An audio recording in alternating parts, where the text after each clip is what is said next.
Okay, the Facebook post has been made, and hit the play button on the game. Should see something on the screen in a moment. Eidos Interactive presents.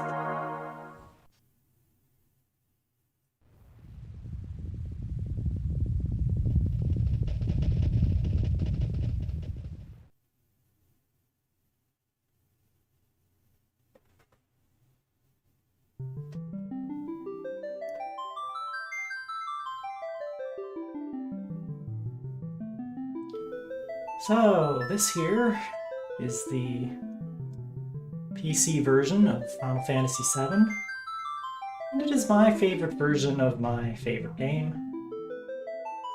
The reason why is, there's a couple reasons.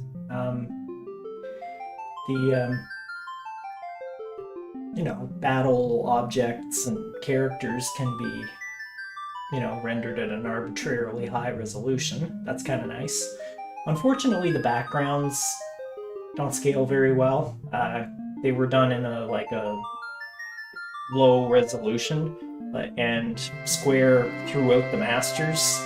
So, when Eidos was porting this game, they didn't have the master files to go back to be able to remake the backgrounds at a higher resolution. Unfortunately. Oh, what else? There's a few translation fixes. That's kind of nice. And they've also adjusted the sound so that it sounds like the PlayStation version. So you get PlayStation version music in this, essentially. So, it's my go-to for playing the game. Also, you get the all-important shooting coaster cheat, which I depend on. And that's only in the PC version and the Japanese PlayStation version. I don't know why they took that out of the North American PlayStation version. I guess they didn't want people to get that umbrella. There's also a later weapon. It's not just the umbrella. The umbrella's really the only one you're going to care about.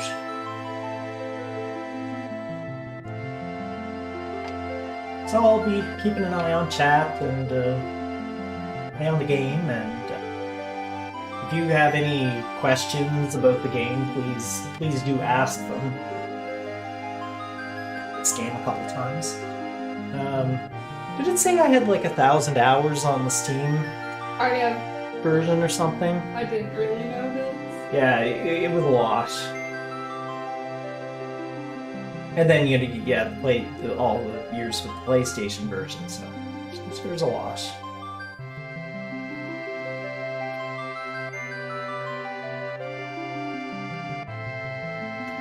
Well, one thing I didn't put in the video description is Joy to Key. It's a little utility for Windows that I can recommend. It's spelled T-O, so J-O-Y-T-O-K-E-Y. And so I'm using a generic Xbox wired controller here. And the only issue with this game is that your controls, directional controls, will map to this and not this and exclude this, and this is what you really want for menus.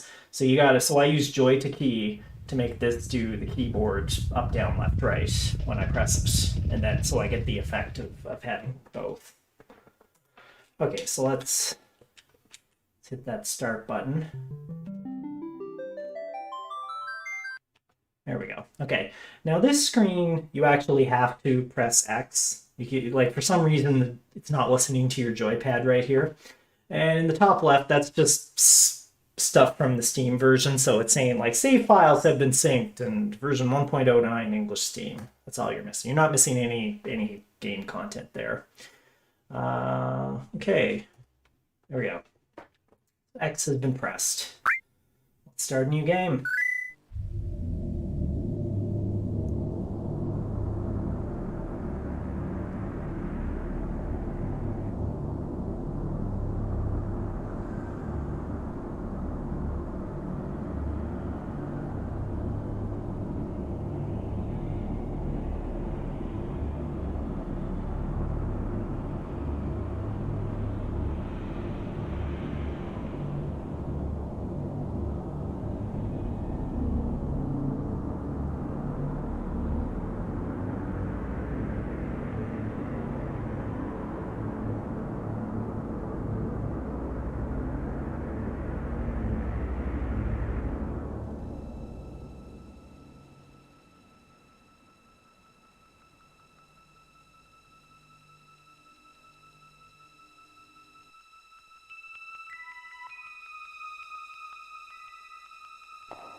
Okay, so here you see the first use of where they dunk live characters in over the movie.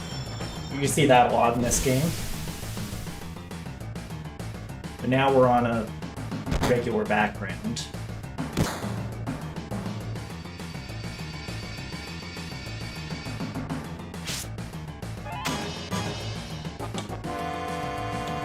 Okay, wow. So now we can go into our menu, do lots of fun things. I like to put ATB to waste. I just, I like to think. I'm a ponderous sort of individual. Okay, and there's really nothing else we can do right now, and I mean, the materia menu is even locked out until you do a little tutorial later, so. We can pick up a potion. The place to pick up the item is on both of these guards, so you can just pick it up here twice. And get 2 potions. Oh, here we go.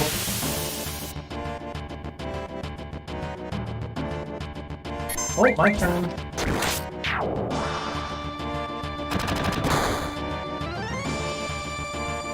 Okay, so that little green gauge fills up. Oh, it's my turn again.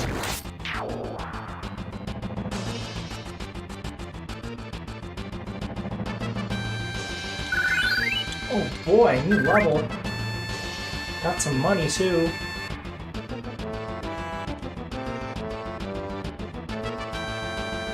Alright. Let's see what you have to say here. Huh? Oh, can I not talk? Okay. Huh. Wow, you used to be in Soldier, huh? Not every day you find one in a group like Avalanche. Soldier? Aren't they the enemy? What's he doing with us in Avalanche? He was in Soldier, Jesse, but he quit and is with us now. I didn't catch your name. Yeah, we'll go with Cloud.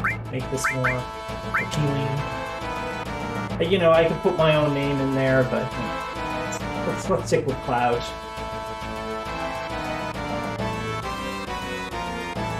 Yeah, he's really friendly, too. I don't care what your names are. Once this job's over, I'm out of here.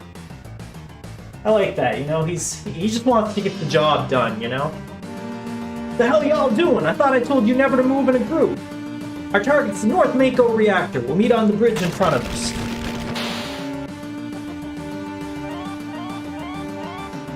Ex-soldier, huh? I trust you. Hi, my name's Barrett. Hi, Barrett.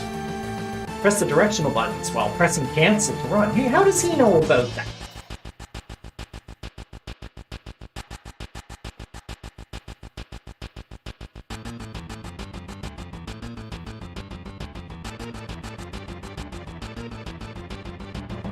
Okay, so I'm gonna follow these guys.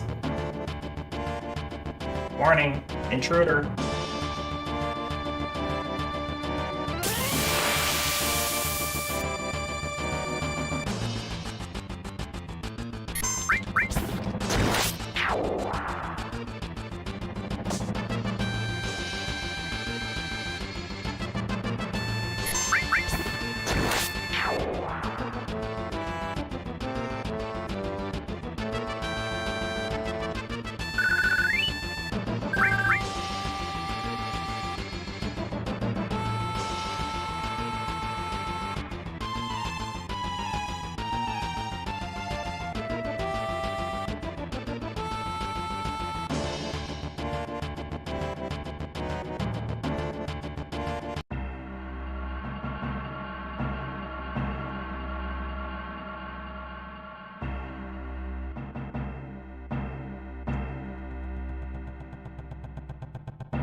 Okay, and Barrett joins our party, so if you want to, since he's got a long-range weapon as you can see here, you could put him in the back row.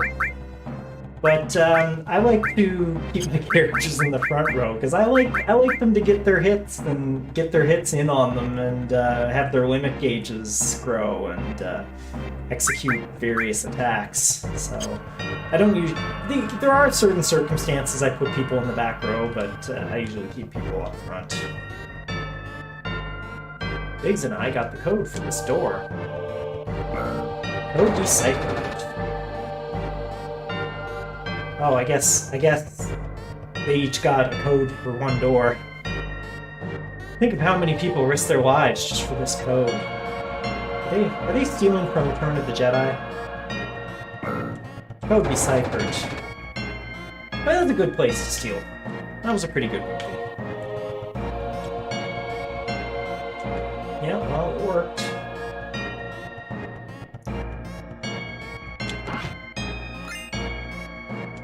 Phoenix down, that revives a painted, aka 0 HP character.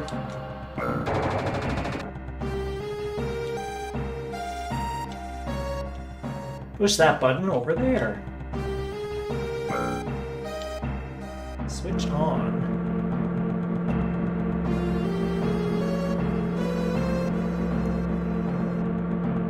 Little by little, the reactors will drain out all the life. And that'll be that. It's not my problem. The planet's dying, Cloud! The only thing I care about is finishing this job before security and the robo-guards come.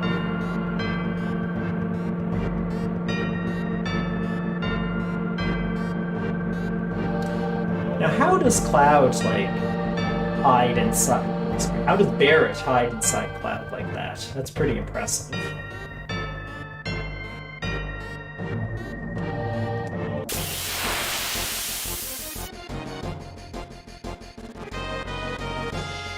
These guys are... Oh, I don't have assist on. There we go. So one thing if you press assist, which on the PlayStation is select, I believe, you can see not only the enemy names, but you can also see what row they're in. So if it doesn't say anything, they're in the front row, but if it says, if they're in the back row, it'll say back row. And you gotta worry about that with melee, because they'll do less damage to you, but you'll also do less damage to them. Unless you have a long-range weapon, like Barrett's gun. So, I don't know what I'm going to do with this one, though. I might just bolt this guy in the back.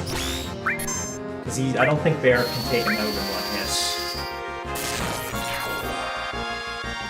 A lot of these mechanical things are weak to lightning. So yeah, Cloud came with 2 spells. He came with Ice and Lightning.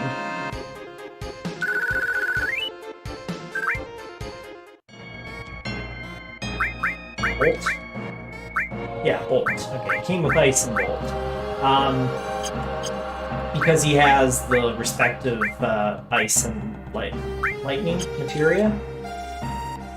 But you can't tell yet, because we don't have a materia menu.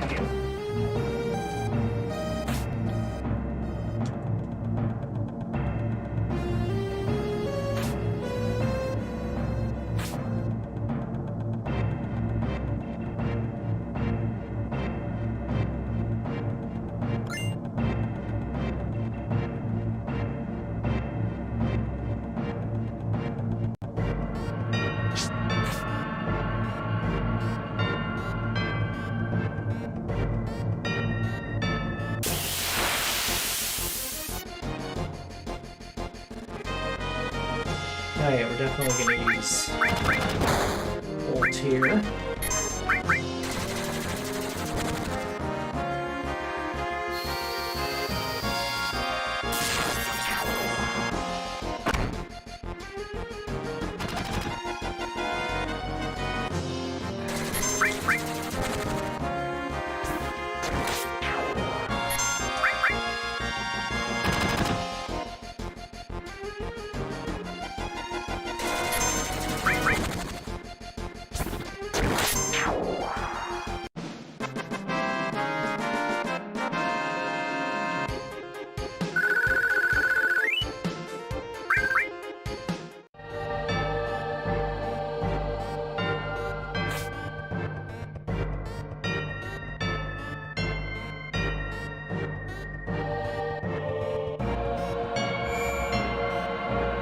Might be a good idea to save here. And we'll start a new slot here.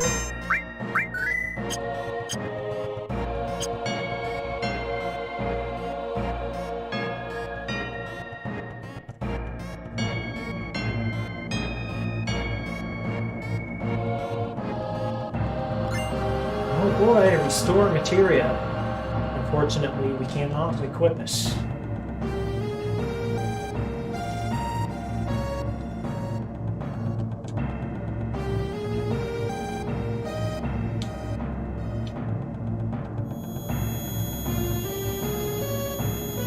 Watch out! This isn't just a reactor.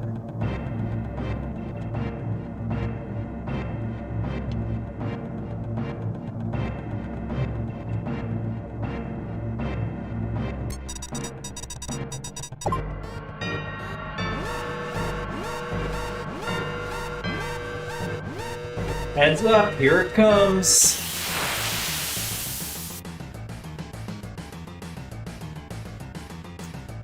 Our first boss!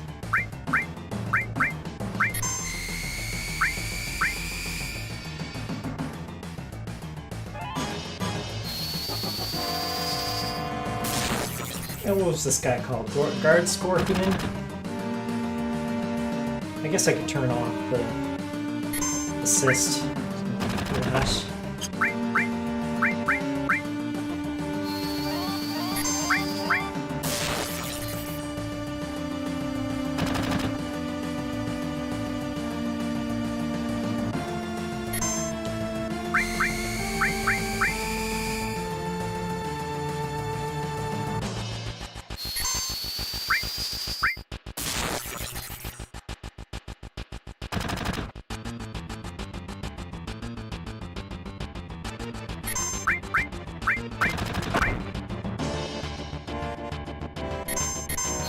Oh boy.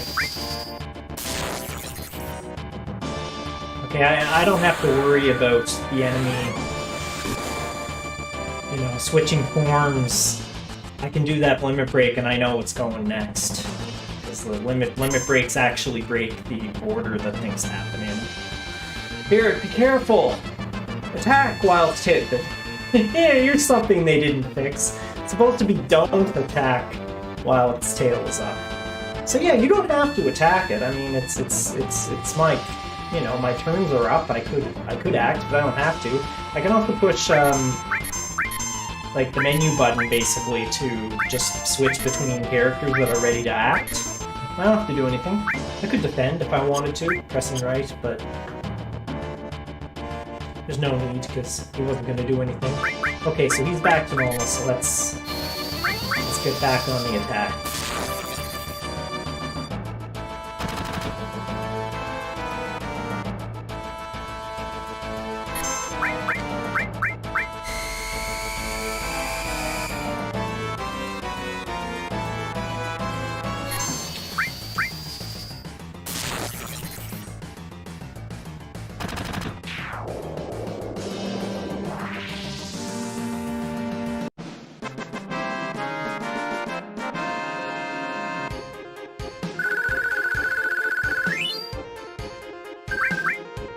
Assault gun is a new weapon for bears. Come on, let's get out of here. 10 minutes to detonation. Oh boy. Are we gonna make it out? Okay, nice little boost, and you've got 2 materia slots in this one. Just one. Yeah, the other one just had 1.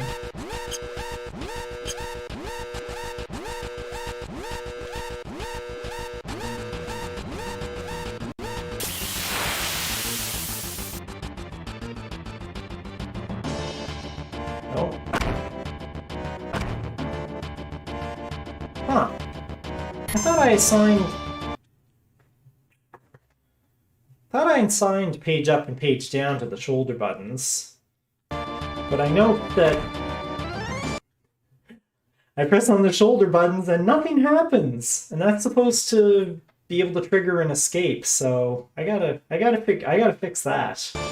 That could be bad.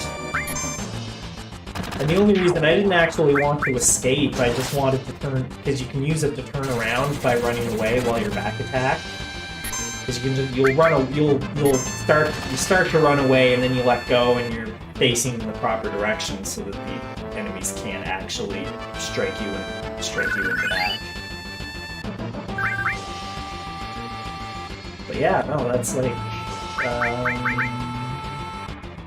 what's going on? Okay, so it's working here. Oh, I've got like one button. One of my shoulder buttons is working, but the other one isn't. Yes, I'll figure that out later.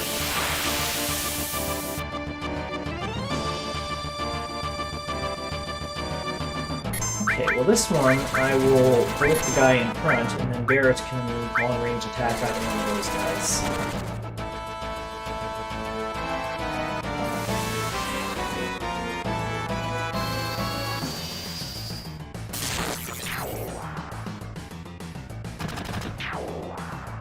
Of course, now they're, you know, in the front row to me anyway.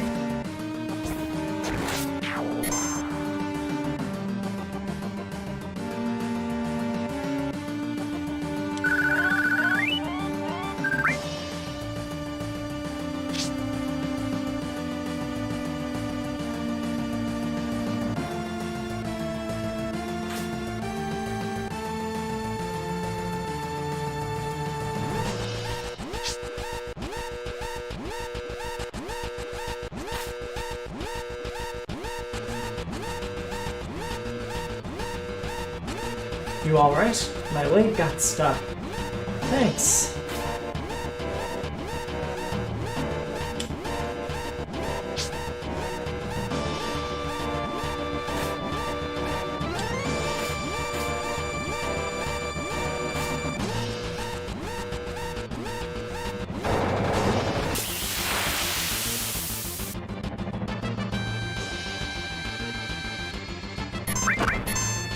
Oh boy.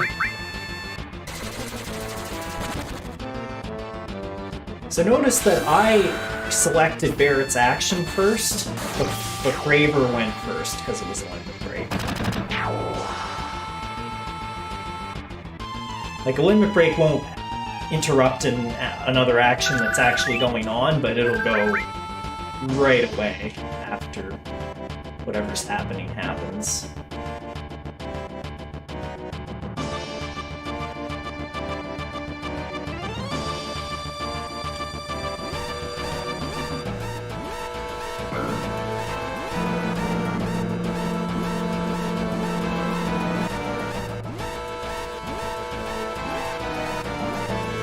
Okay, so I think we can talk to Biggs here. Let's go! Deciphered.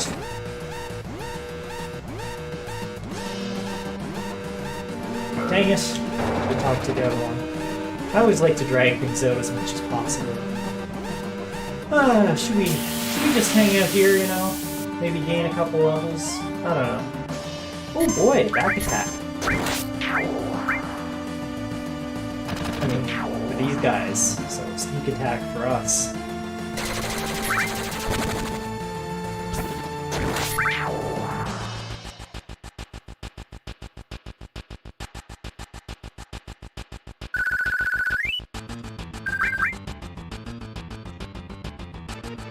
Yeah, let's do one.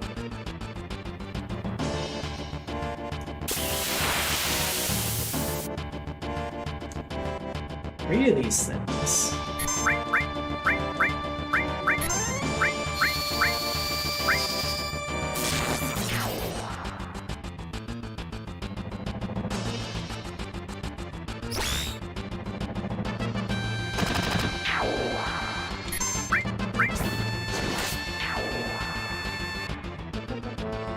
So the letter is just like, you know, there's more than one of a type of enemy. There'll be A, B, C, D, etc.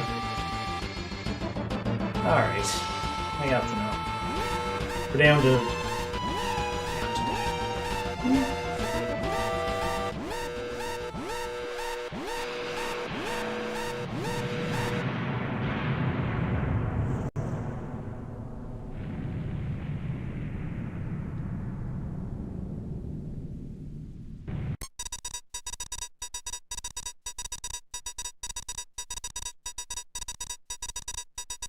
That should keep the planet going at least a little longer.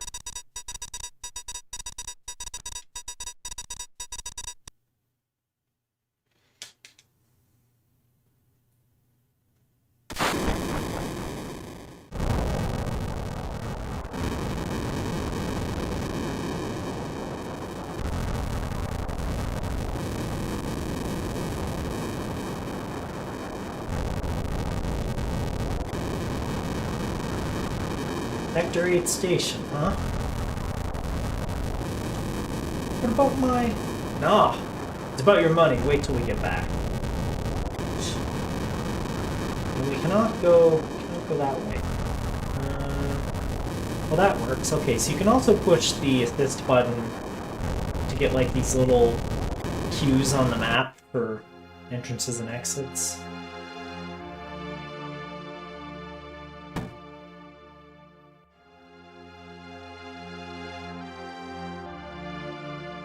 Excuse me.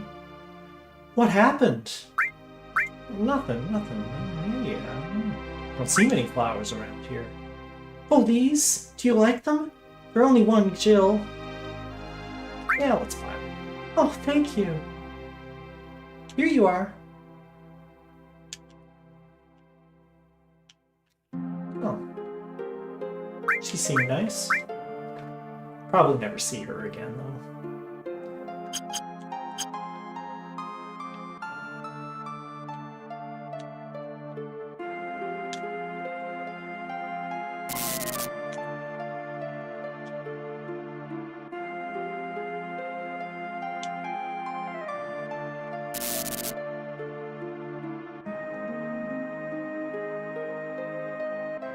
Happens quite a bit in this game where you can't actually see what's on the wall, but a character will read it to you. Although I suppose if you're writing this and you're thinking, okay, this is going to be released in a bunch of different countries and a bunch of different languages, it probably is best to do it that way. I mean, if you can't actually change the artwork.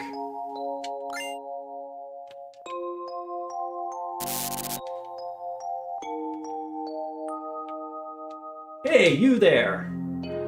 Shinra soldiers.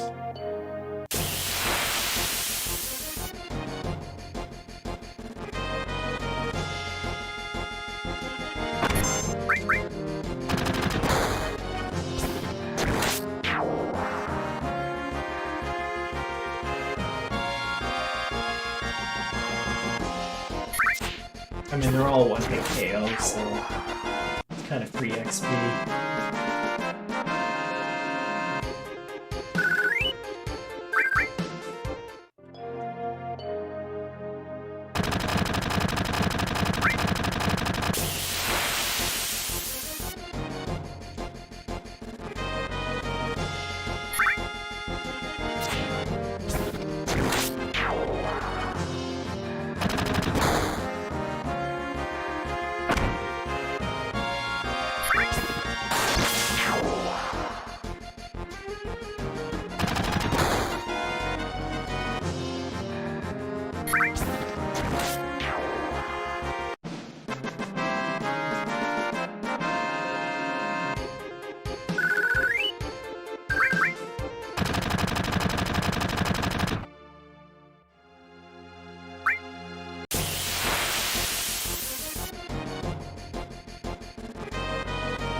Okay, well, we probably want to get the one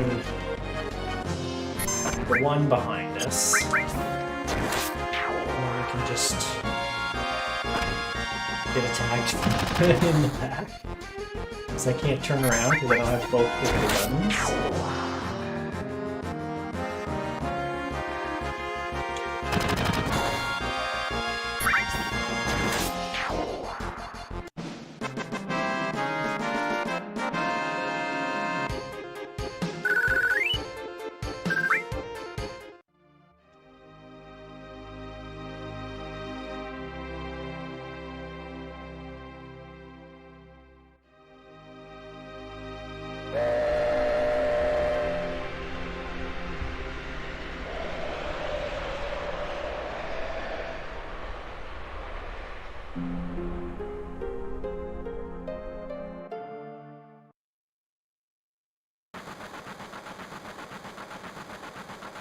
Cloud never came. Cloud? Think he was killed? No way! Cloud.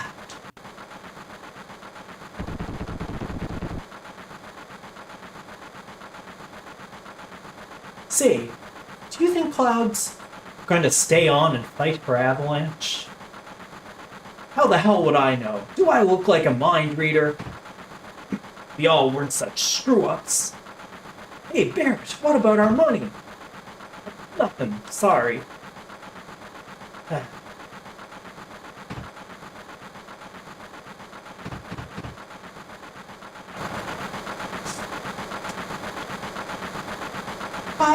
Cloud! Looks like I'm a little late. Darn right you're late. Come waltzing in here, making a big scene. That's no big scene, just what I always do. Having everyone worried like that, you don't give a darn about no one but yourself. You were worried about me? Why? That's coming out of your share, hotshot.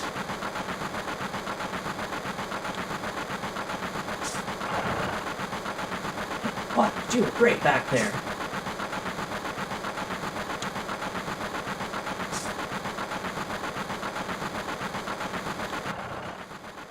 Ah, peace and quiet. Oh, Cloud, your face is pitch black. Let me wipe it down for you. There you go. Say, thanks for helping me back there at the reactor.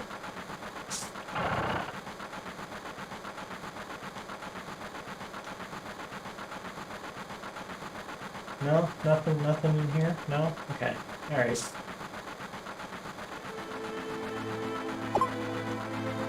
Last train out of Sector 8 station. Last stop is Sector 7 train graveyard. Expected time of arrival is 12:23 a.m. Midgar Standard Time. Okay, how many time zones does this train go through, Ripley? Do you need to say that it's Midgar Standard Time? No. Yes.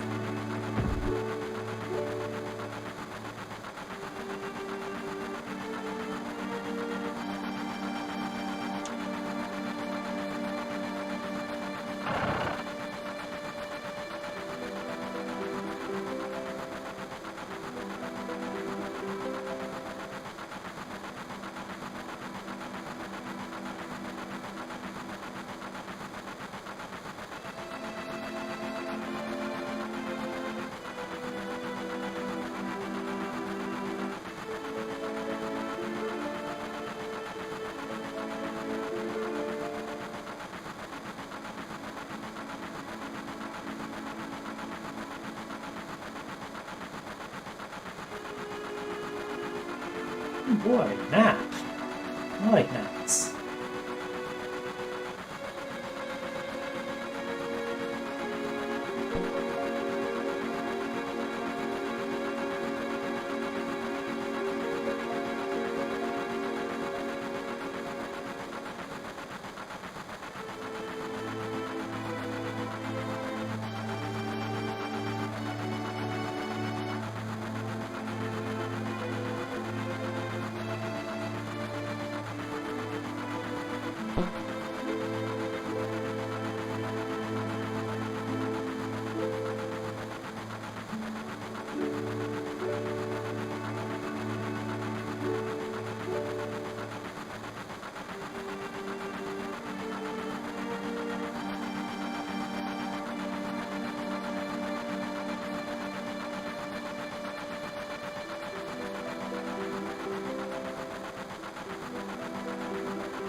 When the lights go off, you never know what kind of groups will come out on the train.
When you've been a train man as long as I have, you see a lot of people and a lot of lives. People meeting, parting, joy, sadness. After a while, it doesn't even get to you anymore. I wonder how long it's been. There's an invisible rail between me and the passengers. I could never live their lives. I'm just a train man, plain and simple. It's easier that way. That's not to say that the crossing gate of my heart doesn't hurt now and again. Back during the war, I remember there was a lot of painful scenes then, but that's a story for another day. First train leaves Midgar at 5:04 a.m. Now that's a little strange, because aren't we, in Midgar? Just saying. Well, we can go over here, no? Yo, Cloud, you listen up.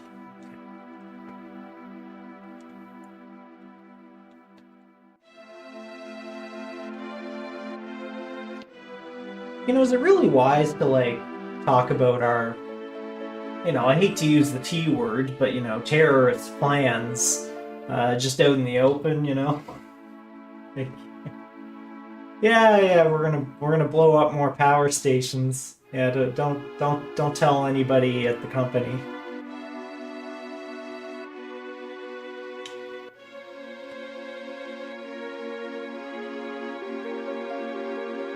I mean, I guess Avalanche is claiming responsibility, but you don't necessarily want to be like, hey, I'm an Avalanche. We're here right now.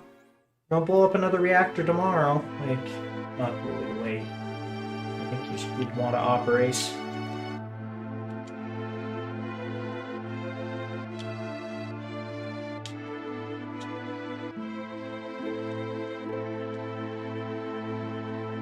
Train graveyard, huh?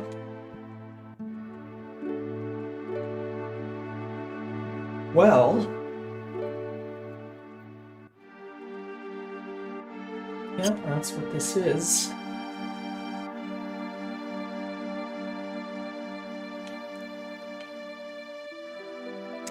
You can't get very far in here. You can climb this, but you can't jump down off of it to the rest of this area.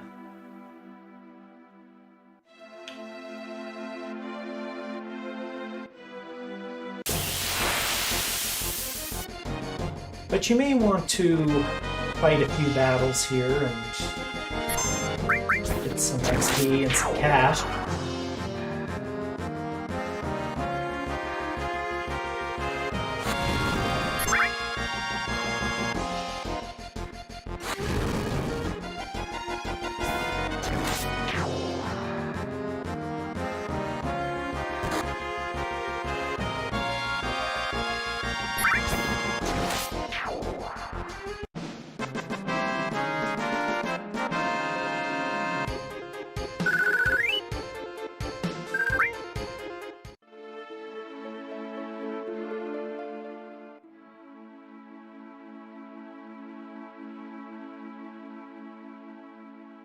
Now, one thing I'm going to try to do in this is get, get one of every item, or at least, be able to get one of every item. And for equipment in particular, I want to have at least 10, or be able to get at least 10. The reason for the number 10 is because there's 9 playable characters you can have at one time, and then that leaves one left over to hold the spot in your inventory. But theoretically, 99 items is better than 10 items, but it's not that much better than 10, and it takes forever to get 99 of some of the rare items in this game. Like reflect rings. Sorry, I'm not going to be getting 99 reflect rings. That's literally going to take weeks. So maybe not weeks, but take a long time. I got better things to do. So for stuff like that, 10 is the number I go for. And it just so happens that at the next shop, there's a one-time opportunity to buy, you know, a pretty forgettable piece of armor, but it's the only place to get it in the game. So I gotta make sure that I got enough money to buy 10.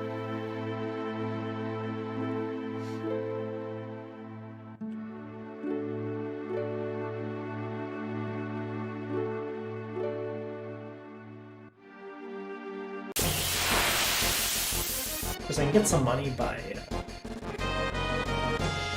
selling the ether and Phoenix down.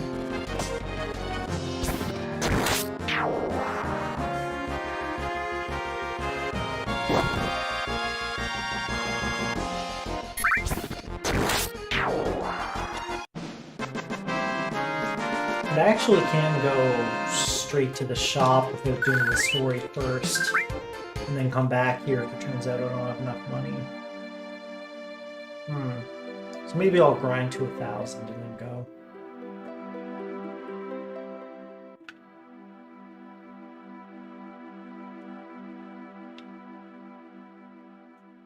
Grind until my health won't take it anymore. I'm not actually going to use potions. I don't mean that as a whole run. I just have to use potions right now.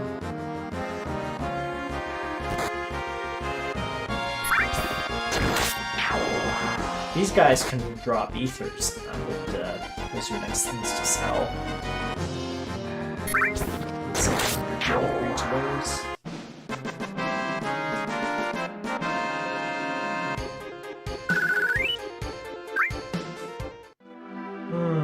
I'm gonna take a little while. I'm gonna get a little time. Let's go see if I can buy those things right now.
Okay, I guess Barrett's getting a little impatient. Continue on.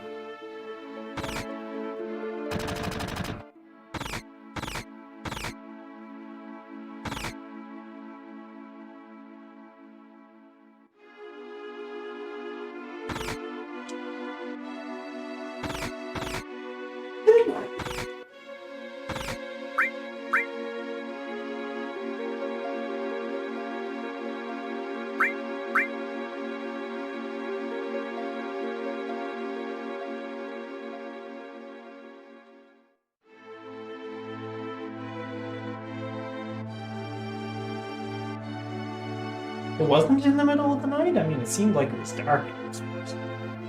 Hard to tell, I suppose.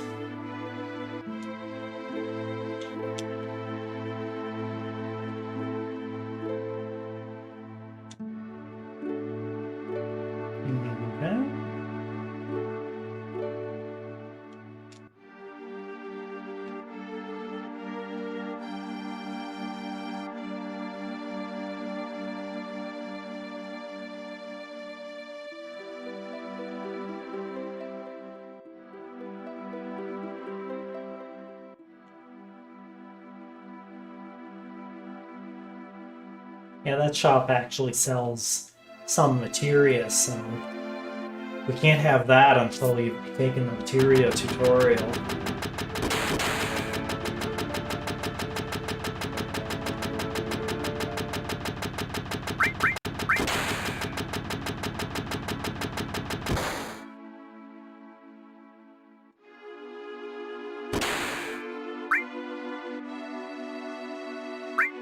What should we say?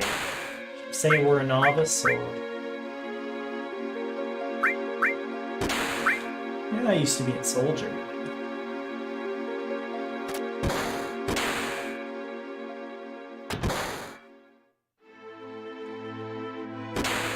Okay, yeah, actually.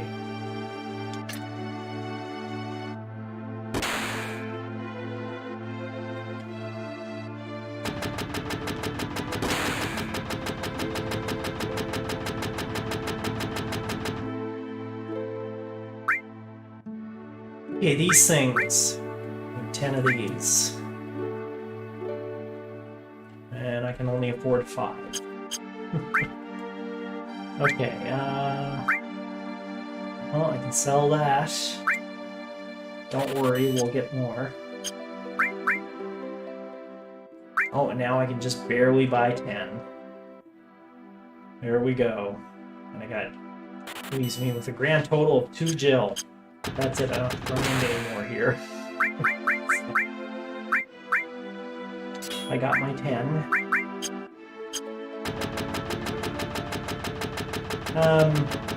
So there is more stuff upstairs, but we can tomorrow, as he says.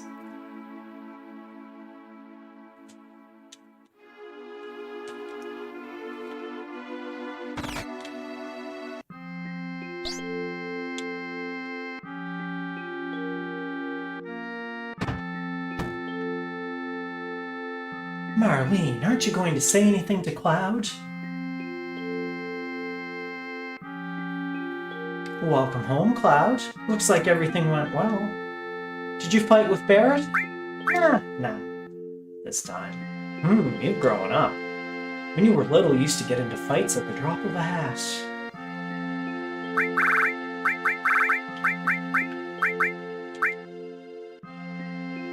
Flowers? How nice. You almost never see them here in the slums. But a flower for me? Oh, Cloud, you shouldn't have. Okay, so if you want to... So this is like, I think, one of the first affection points decisions. Also back the thing, well, you know, spoilers. Something else where there was options earlier also is, I think. But yeah, if you give it to Marlene, you're increasing your affection with Barrett. If you want to increase it with Tifa, you give it to Tifa.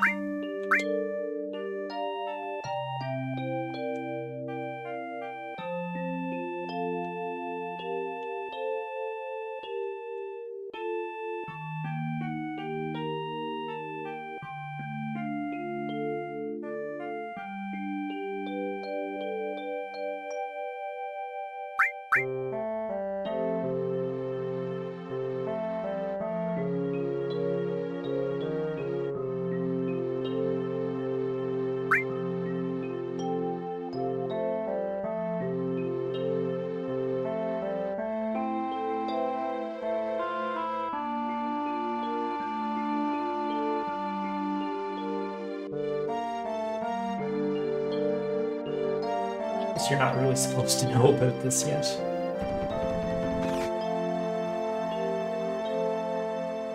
Papa, welcome home! You alright, Barrett? Great! Get in here, fools! We're starting the meeting!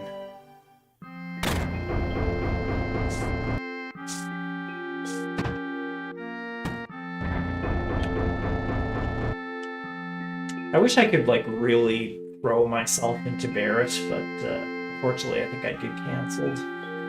Tifa, sit down. How about something to drink? Yeah!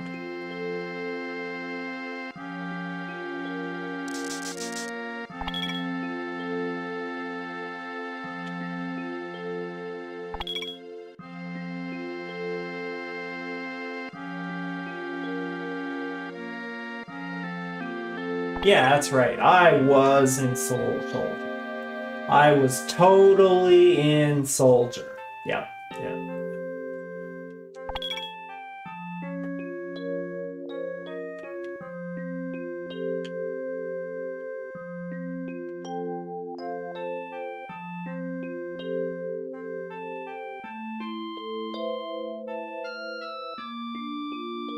Yeah, we gotta go downstairs to advance the plot.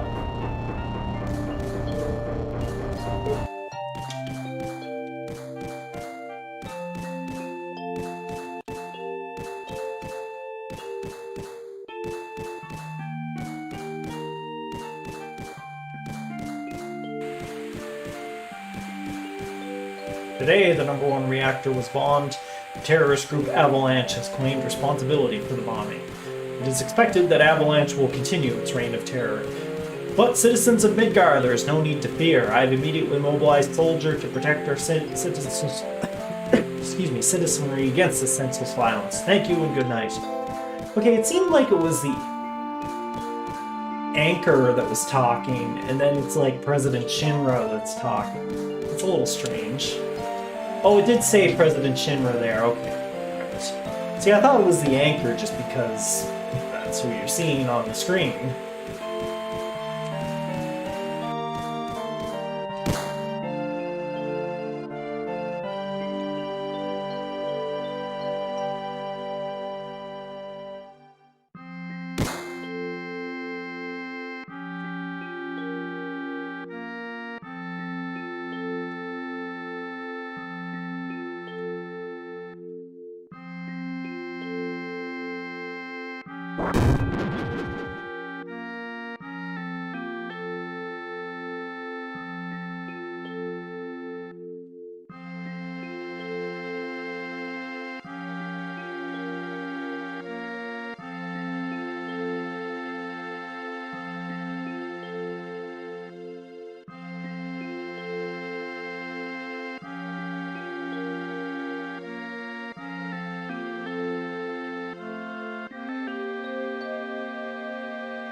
Gonna be the very best, like no one ever was except Sephiroth.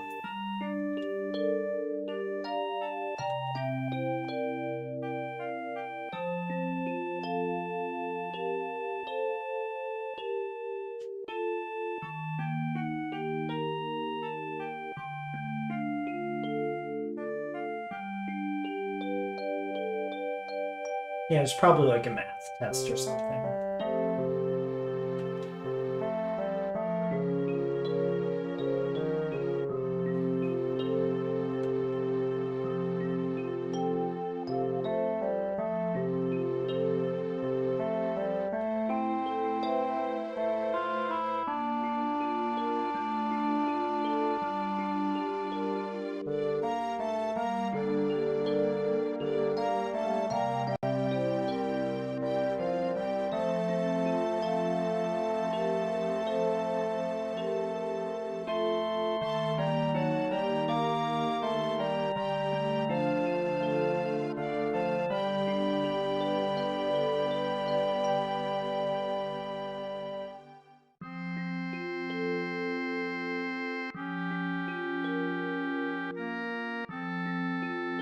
Oh.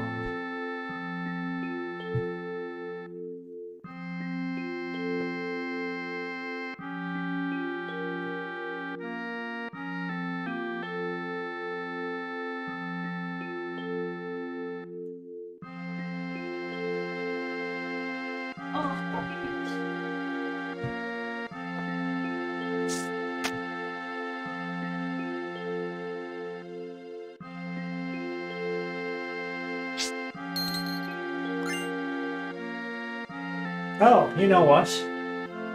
I totally forgot about this. I easily could have just about bought all those... Oh, those 10 iron bangles just with that. I just would have needed, like, what, 100 more gil or something?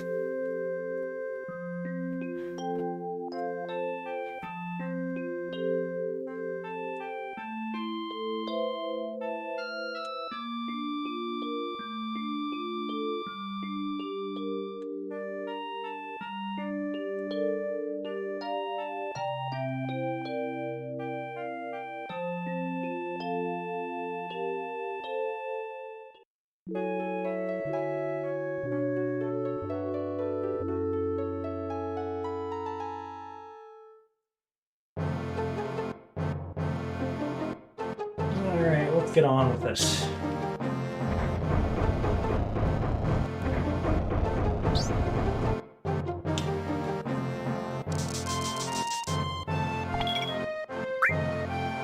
This is another one of those, you know, you pick this if you want points with Barrett, pick this if you want points with Tifa.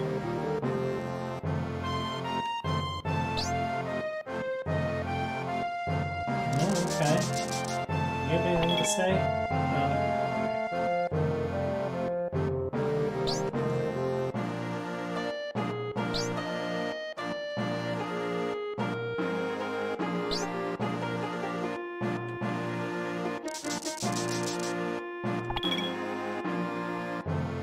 Okay, now, it seems like no matter what I do, he runs through he runs through each part of the tutorial.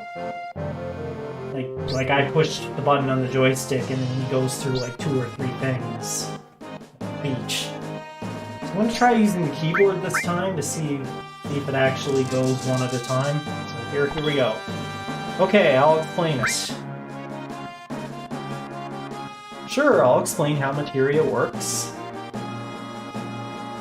See? So the part where it says first access the menu just disappeared. I couldn't do anything about it. You know the basic functions. Press menu to bring up the menu. Directional buttons move the cursor. Yeah, good luck reading that. Like this.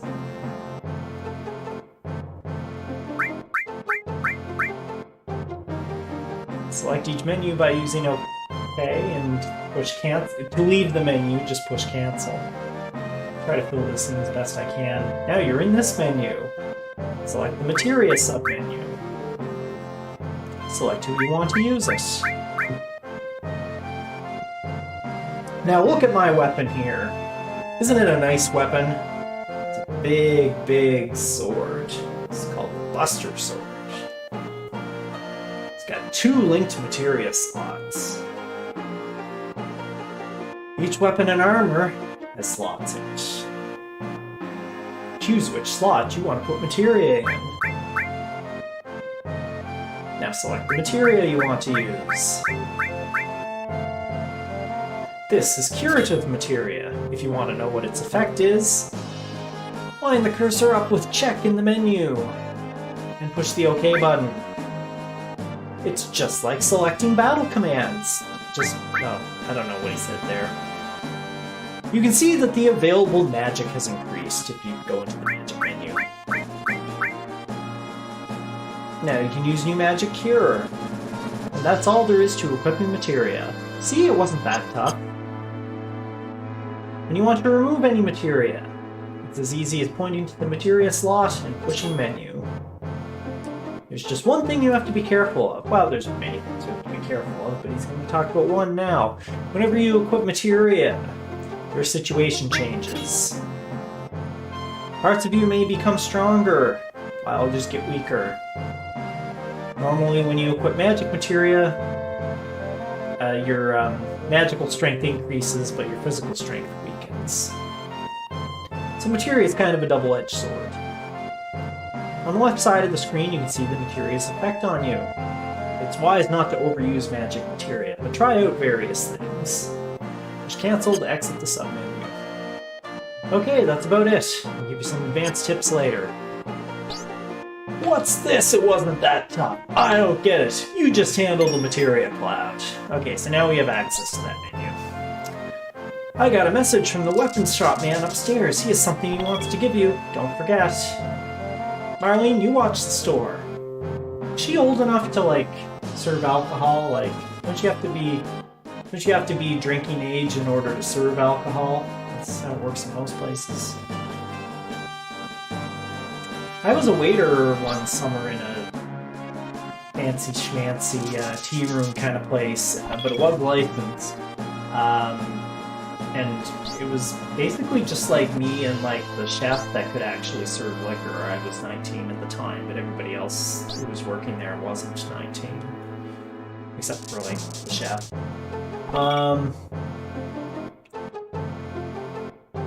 And 19 was the drinking age in most of Canada, except for a few provinces where it's 18. Okay. Well, I guess look at our materia menu now. Lightning, nice. He's got nothing. He's got nothing. Okay, well, let's actually, we want to get fire materia before we do anything.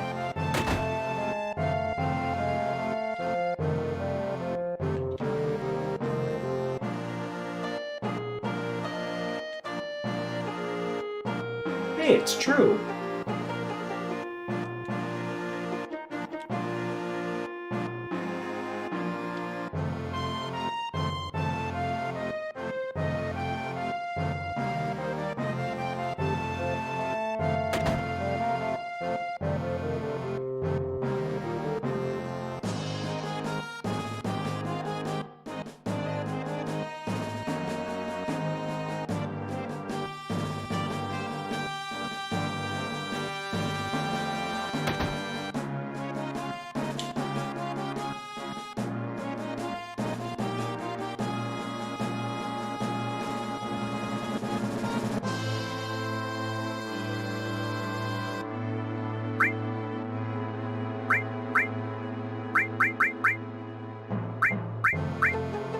Now we could wait and get fire. Later on there'll be a party member who comes with us, but it's a fair ways off, so you're gonna want it to exploit weaknesses.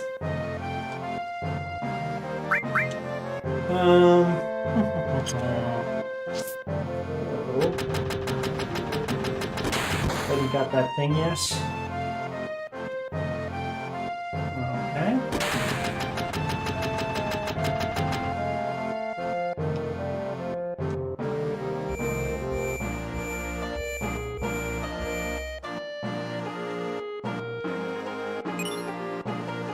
All materia.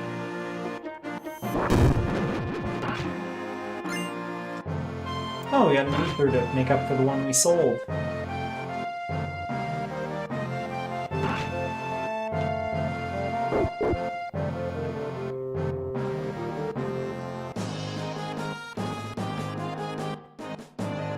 Yeah, Page up, page down, that's just the thing I'm having problems with. I thought I mapped them for the shoulder buttons, but I might have goofed it in the menu, so I will do that before the next stream.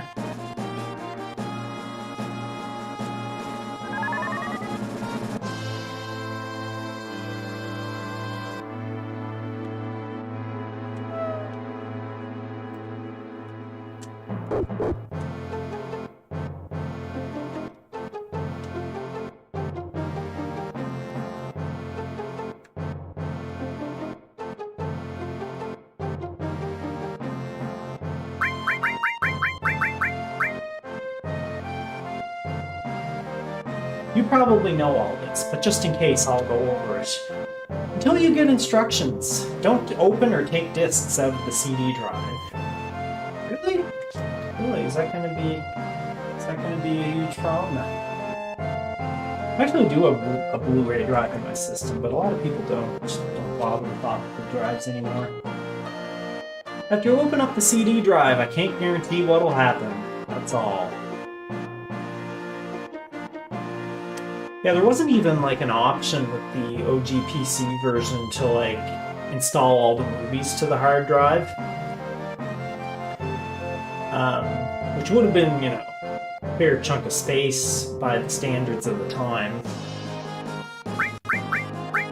But yeah, no, so they didn't give you the option.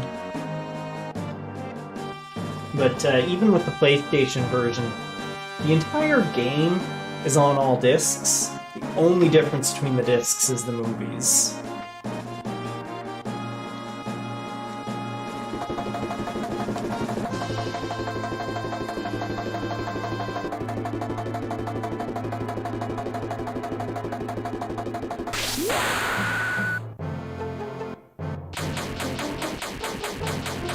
Yeah, she sure showed him.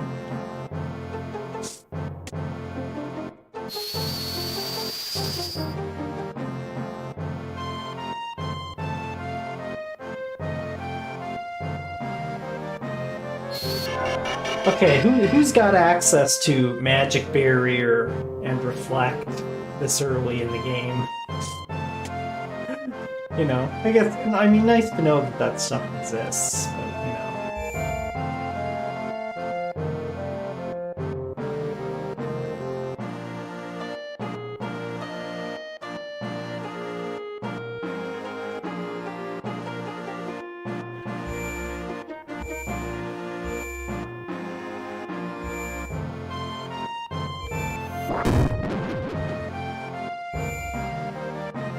One thing I notice about the Steam version is that like the little ring around the bottom of the save point, it's very faint, you know, compared to like playing the PlayStation version on TV, for example. I don't know what's up with that. Yeah, I mean it looks fine, but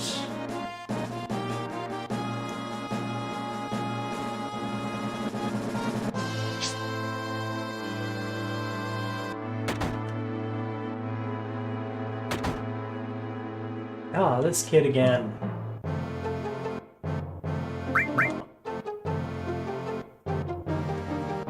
You better sleep when you can, you better save when you can. That's a trick to being tough. That's good advice. We don't really need to sleep right now, though. We're pretty much at max. Okay, so let's give everybody the good new gear. Such as it is. Okay, and materia. Well, we're gonna have all and lightning. That's very useful. Now, who wants to do the other things? Neither of the other two characters are very good with magic, so let's put ice, keep ice on Cloud, and you can be the healer. And I suppose if we need fire, you can do it.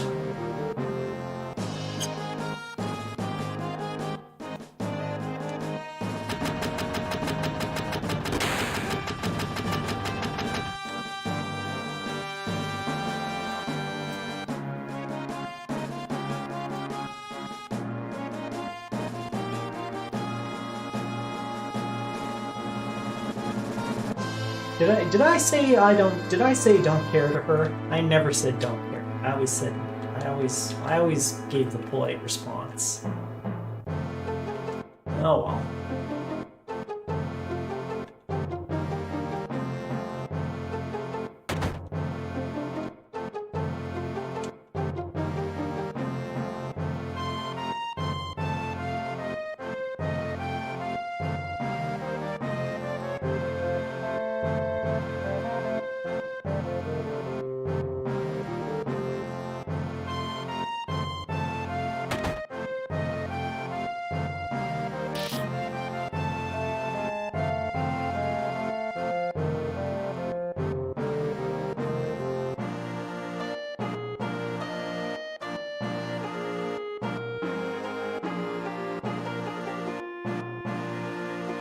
Well, I guess we can go. That's everything to do around here.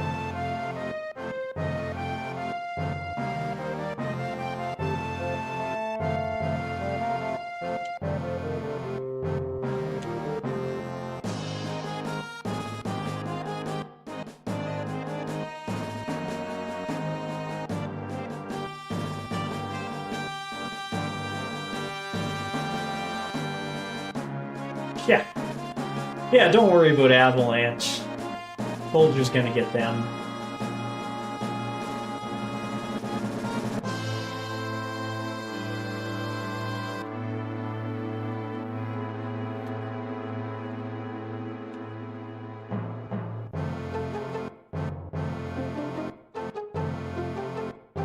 Sounded like they were like, Cloud, are you really scared of me?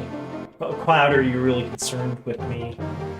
In the dialogue. Like one of these guys said Cloud is what it looked like. It's kind of funny. Okay, well, I guess we better save.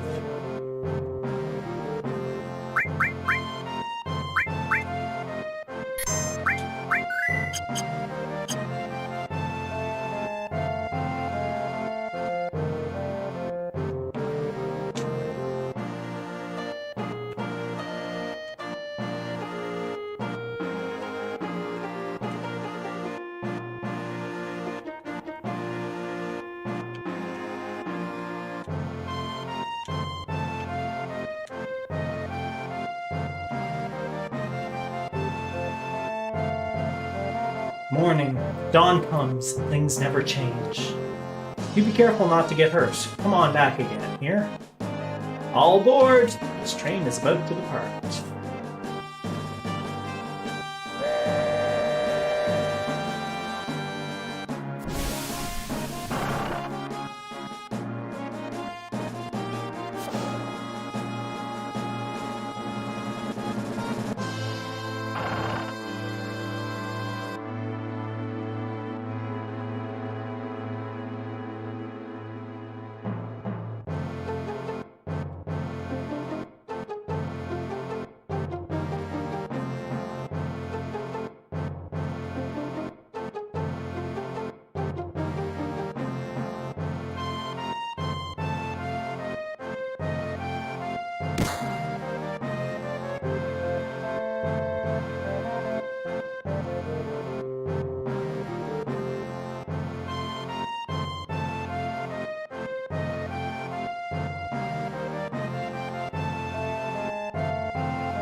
Good morning and welcome to Midgar Lines.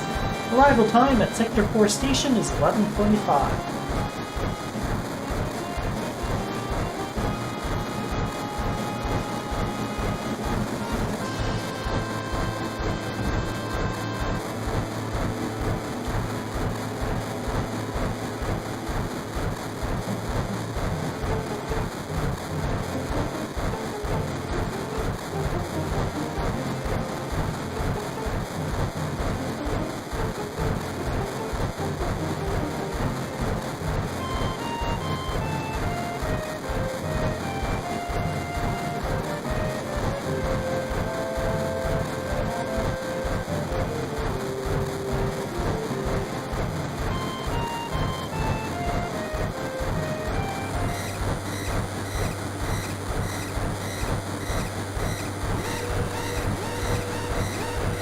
Type A security alert. Unidentified passengers confirmed. A search of all cars will be conducted. Repeat. Type A security alert. Unidentified passengers confirmed. A search of all cars will be conducted.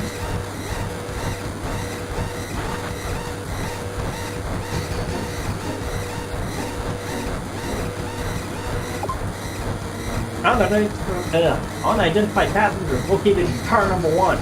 For lockdown.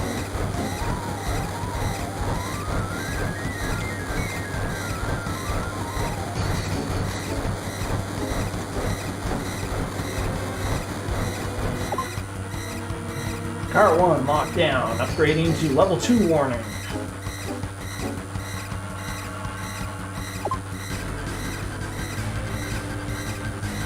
And 2, huh? Ooh, you guys are too rowdy. Yeah. Alright.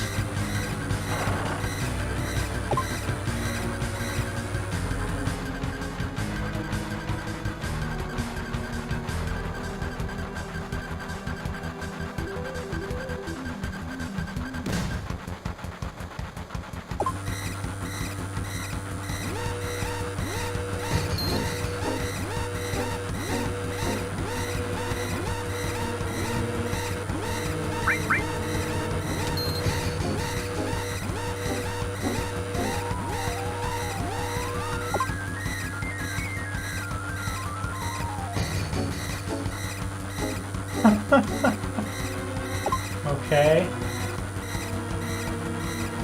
Oh, okay, so it looks like that's where the other members of our crew got their clothes.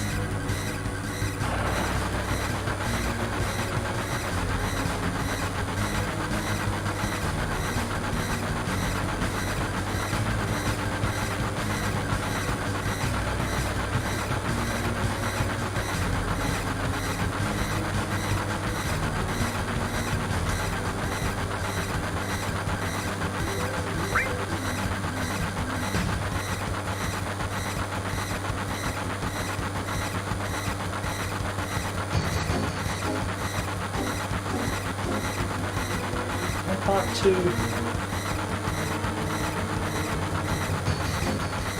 Yeah, looks like I can only talk to Jesse and Bears. Unless I'm mistaken, and I could be.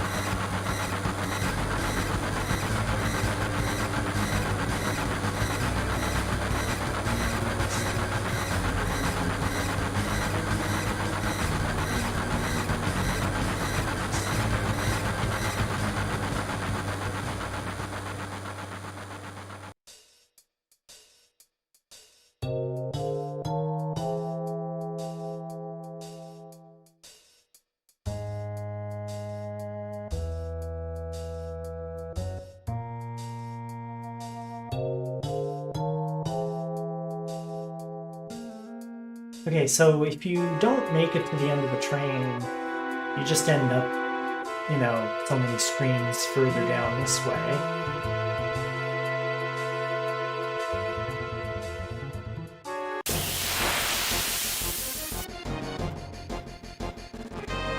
Oh, these guys are a bundle of fun and excitement.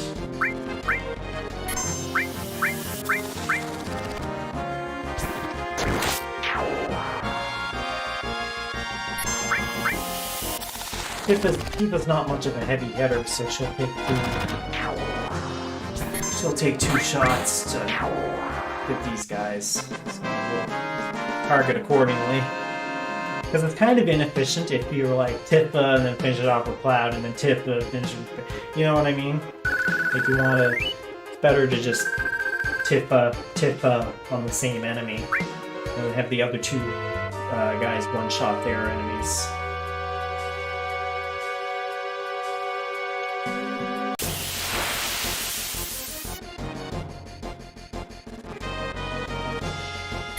And then we'll have Bear to always go for the guy in the back row.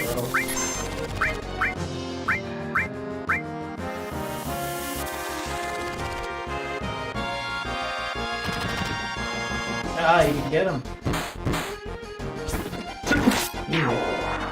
Not by much either. Probably like 42 or 43 HP.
Another nice thing about the limit break is look how fast your turn gauge tunes up.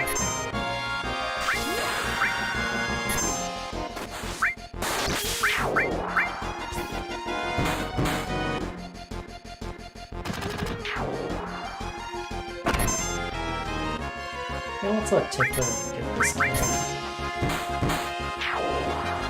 It's another way to earn higher, that's the way to earn higher limit break levels, is by finishing off enemies. You can do it with magic too, it doesn't have to be melee.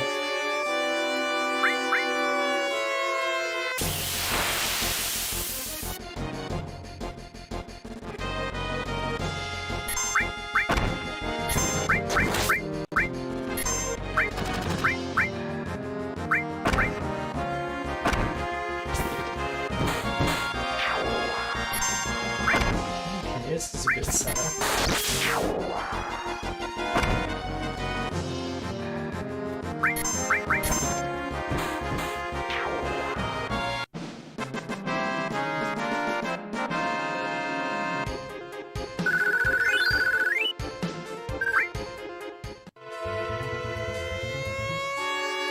Yeah, let's...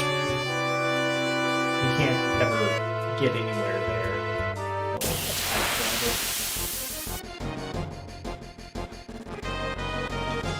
Okay, here's where you'll be happy if you used that all on lightning.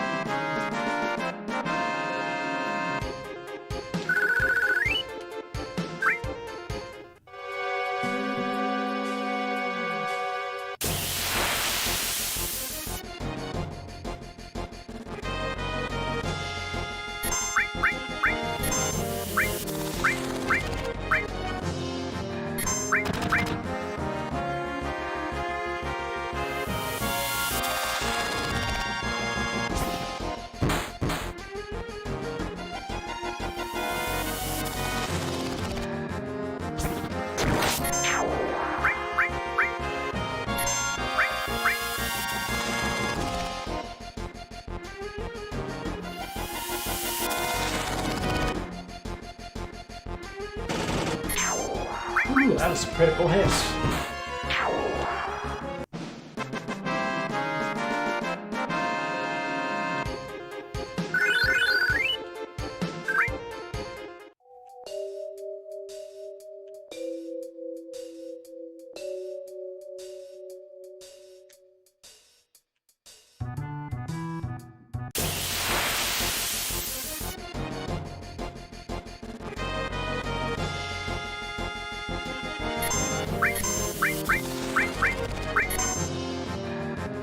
I don't know if it's really going to do any good, but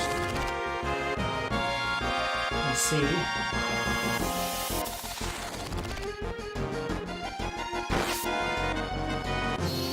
Soften them all up a bit. Yeah, got them all.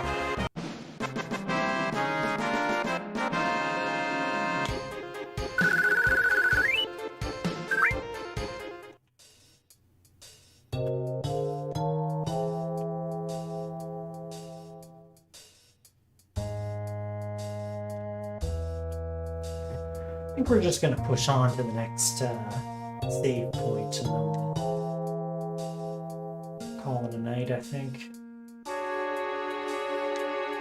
Didn't you say you wanted to tell me a story? Yeah. Alright, well, those light beams are the Shinra security sensors. We can't go any further. So yeah, you can tell your story. I'll keep my game comments quiet. Oh, okay. Oh, alright. What I'm about to tell you is 100% true. And nothing in this story has been fabricated. Ooh. This was a website in the early 2000s, and I guess the person who ran the website came back a couple years later to tell their story about living with some pretty hardcore Final Fantasy VII fans. Okay. So, Well, I'm a pretty hardcore Final Fantasy VII fan. we'll just listen to these. Okay. Like, I don't write thick or anything, but like... To give you the rundown, these were people who thought they were Final Fantasy VII characters. Okay. And this is a little bit abridged, just so that I don't go for hours and hours and hours explaining what this was or what this was, so this is just the story as it is. Okay. As it was. Back in the day, I ran a pretty popular website devoted to the characters Cloud and Zack from Final Fantasy VII.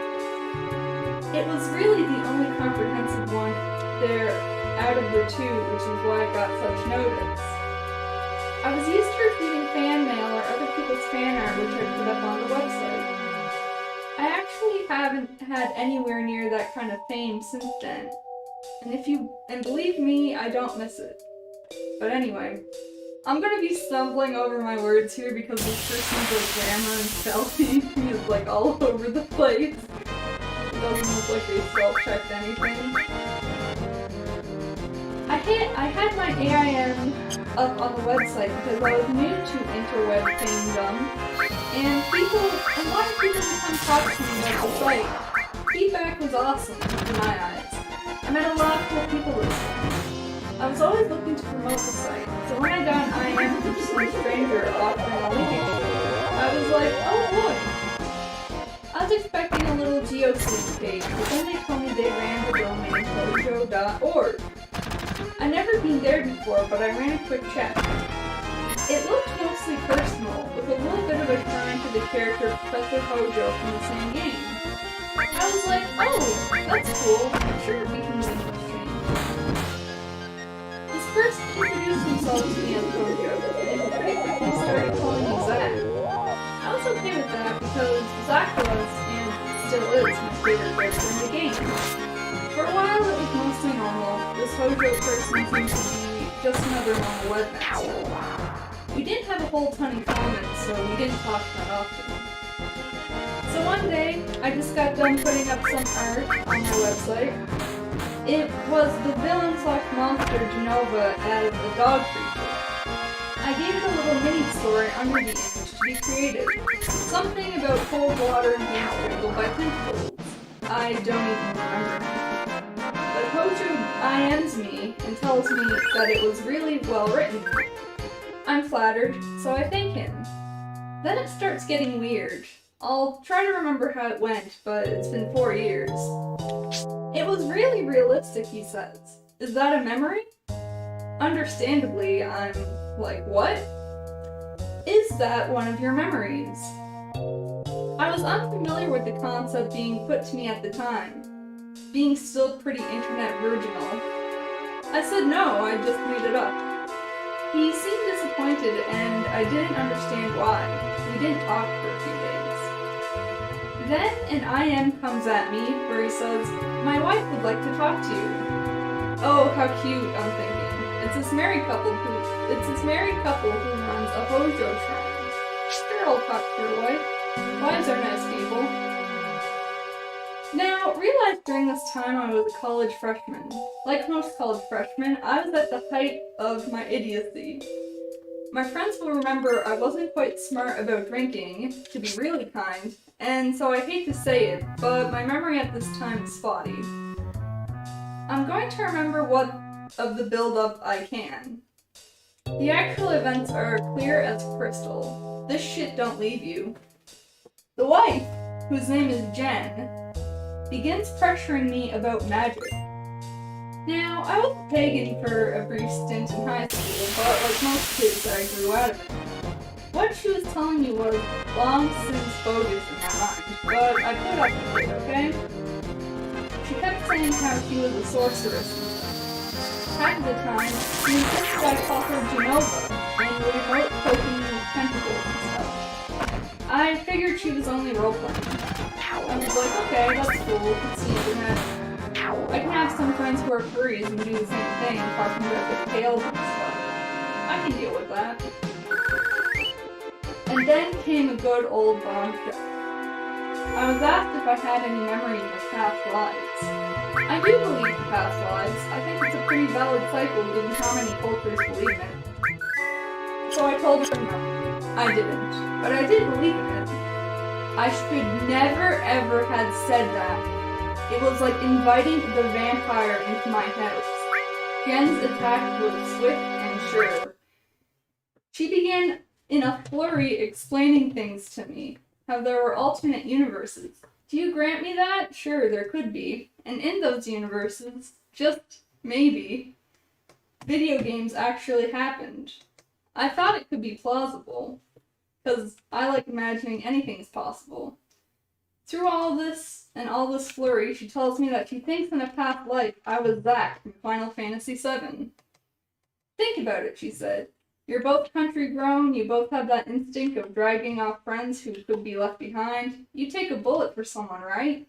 You say you don't believe in magic or any of that, and you want to be a mercenary. For all of his 5 or 6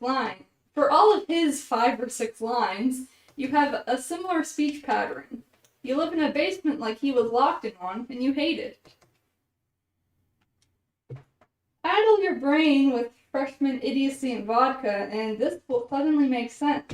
Sure, maybe. I'm not him now, I said, but it was possible. You were our Zack, she says. By our, I later found out she meant a large group of people whom had been similarly led to the conclusion that they maybe have been video game characters at some point in their lives. There was an Ares, a Sid, my then significant other became Red 13, etc. They lived with an overweight, dislikable man they called Gast. For those unfamiliar, these are all characters in the game. For some, like me and Sid, had one foot in reality despite it all. I was willing to bite and say maybe at some point I was this guy, but I was also not about to model my life after a game. But they seemed like they just wanted a new friend and some online roleplay, and I was pretty cool with that. For the most part, we didn't touch on the past life thing at all.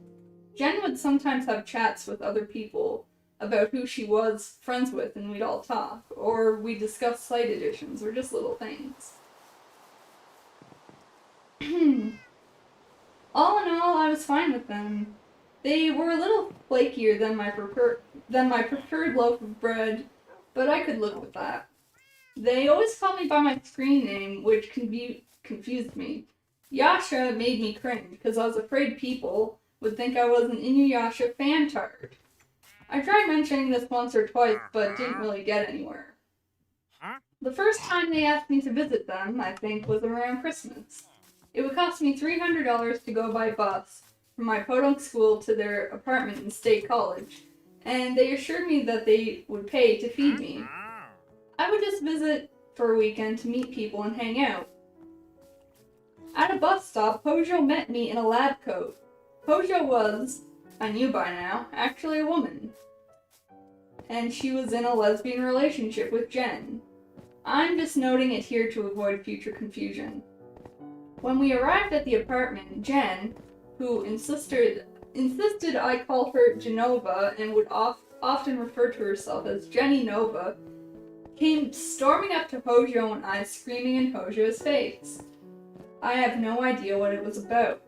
She was wearing a purple skirt pulled up around her breasts. It looked like she had just got out of bed, and I was, to say the very least, intimidated.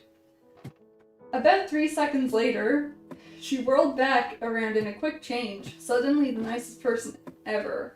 Whatever she was mad about was out the window. It was the weekend before Xmas, and all around the apartment, it was a pretty big mess. I brought my rat with me because I had planned to go from State College straight home to Brooklyn. I had also brought Christmas gifts.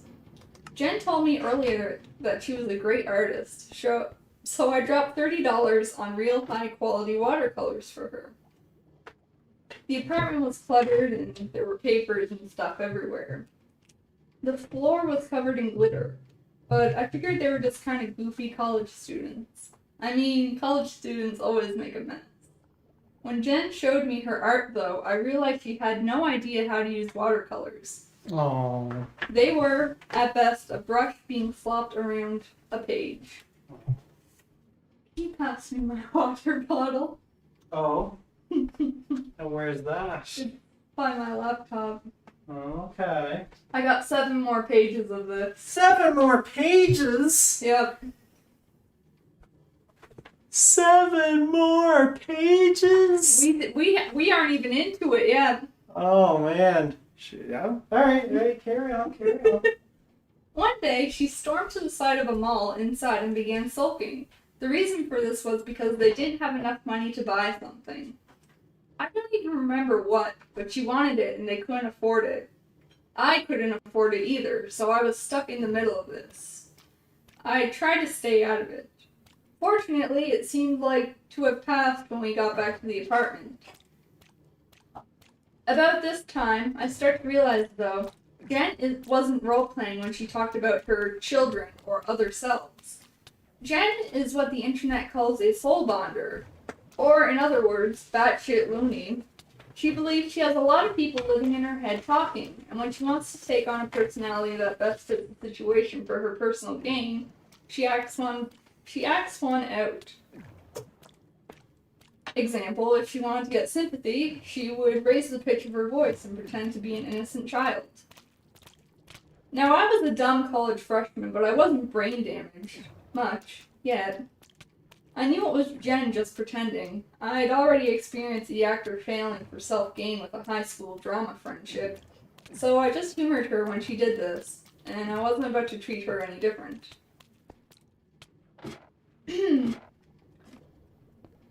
About this time, I got into a fight with my mother, who expected some unusual, unreasonable nonsense from me.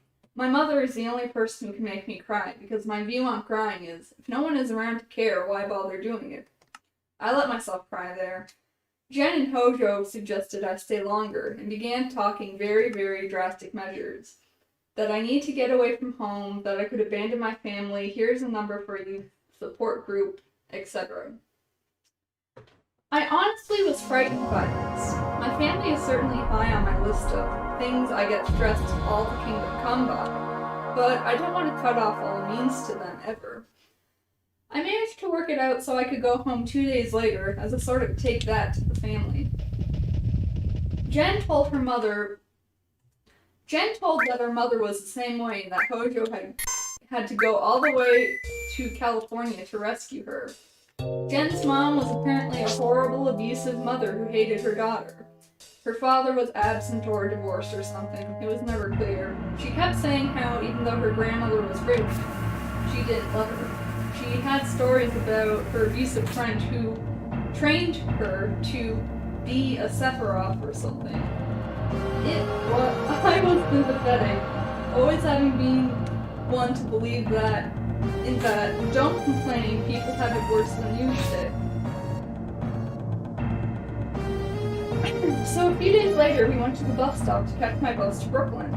I was crazy beforehand because my rat was still in her travel cage for about 4 days and I had no money and all that. I wanted to get to the stop early so I wouldn't miss the bus. Jen assured me that she knew what time the bus was because it was her computer. I couldn't check for myself. When we got to the bus station. They told me my bus had left an hour ago. After hearing one day about what Jen swore was an honest mistake, I was willing to believe it. I went home. Overall, the first visit was not so bad.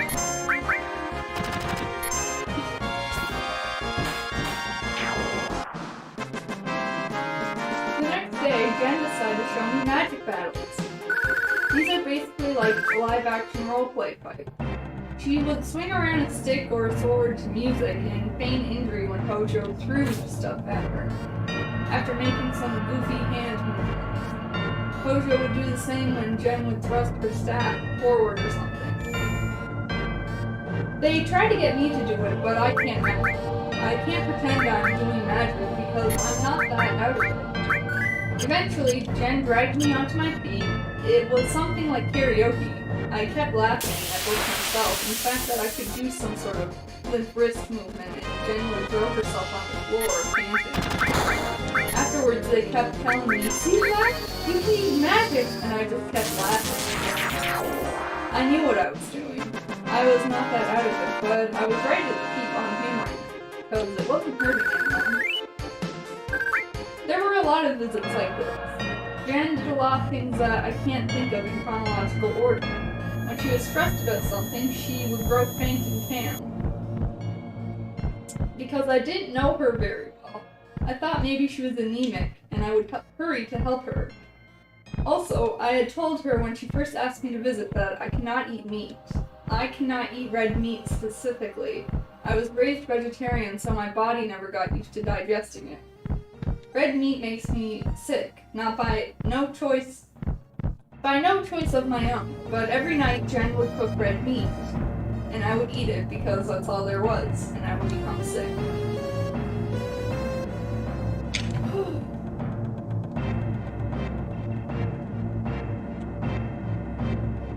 Increasingly during my visits, each of which was a $300 bus ride, Jen would ask me for money to go food shopping or toy shopping. I would give it over because I always feel like the guests ought to bring some stuff for their host as a thank you. My friends have their families paying for me at dinner. I always feel slightly guilty, so I gave over some cash every time. Around spring, we were still fairly good friends despite the things Jen did that disturbed me. At one point, her and Hojo had locked me into a soundproof glass chamber in the basement of a school building because they wanted to see me remember being Zach. I panicked, but not because I fucking thought I was in a video game mansion. After banging on the door and jerking the handle and freaking out, I was finally let out, shaving. I was not pleased with that for the rest of the day. The next day, we went to the mall where Jen kept wanting things. Between that and dinner, they successfully managed to suck $100 from my ATM card. Little things add up to a lot. Also, we were late for the bus again, and it wasn't the day before.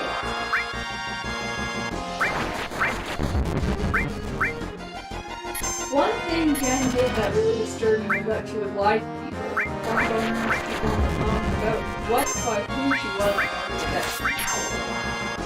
I clearly remember her putting on a lab coat and calling various medical companies in the yellow pages trying to get medical certificates. Thank God she did, because she would probably make us all drink Mako, green Gatorade, and dye our food green. She probably would have injected us with green water if she got the syringes. She kept claiming she was a medical student and needed them for research, but didn't have her prescription or permission from her prof because he was out of town. Thank God the companies weren't so dumb to believe her. She would also fib about being a student to get discounts or make friends. She was a medical student at CVS. Whether the CVS employees believed her or not, I'll never know, because she went in a lab coat. At a Christian bookstore, she was adamant about the fact that angels had talked to her and she lived with them. So of course the bookstore would give her free books and a discount. Oh, one-winged angels reveal. This is why Jen's vision of religion is such a hodgepodge of mix and match whatever she felt like suited the situation best. She pieces it together from movies, the internet, and a few free Christian books she got from a less flaky, but still pretty free. Still fighting people about angels. Then things started to go bad. I can't even say what came first, chicken or egg, but let's just say after 1 week I was getting sick of it. I was the workhorse. I guess because I was Zach, I was therefore the manly man, as opposed to Jen, the Sutter queen, or Hojo, the frail scientist. Jen quit her babysitting job and refused to look for another one. I was the one who had to carry groceries to and from the house, and the one who made the money to feed everyone. The one who had to fix or move furniture when it needed to be fixed or moved. My computer could barely get online because Jen was... Hey. Okay, this part right here. I think I was here for like half an hour the first time I played the game.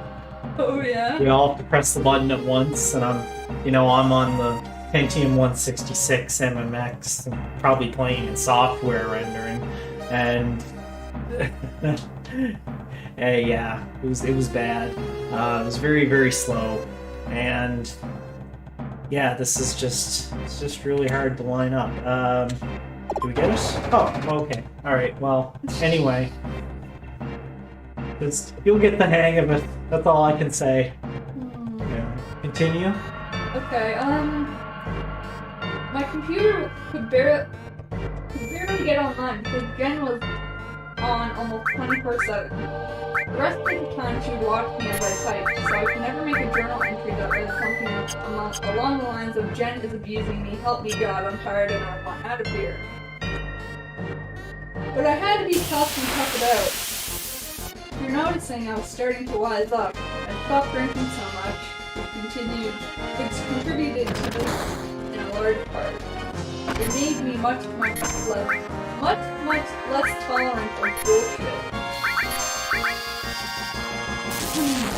Jen was not supportive of me having a social life. When my phone ran out, I was not allowed to call home on my own. When I talked to people online, she would hang over my shoulder and ask who they were. Then she would write down the screen name and go talk to them on her computer later. This is how she got a hold of various friends and God knows how many others. The only place I was really safe was for Arcadia because she didn't like how the client worked. Yeah, I don't play that game for the graphical interface. I play it because it's never failed me in keeping me sane. Jen would and did keep a very strict track of my activities. If I was going out, I had to tell her where. I did not have a house key, so I had to make sure they were home or I would be locked out. I was a few times anyways because Jen would go to sleep and I would stand at the door banging, not being able to get in. I had a few fun moments like dumpster diving, but I had to keep all these secrets to myself or I'd get in trouble.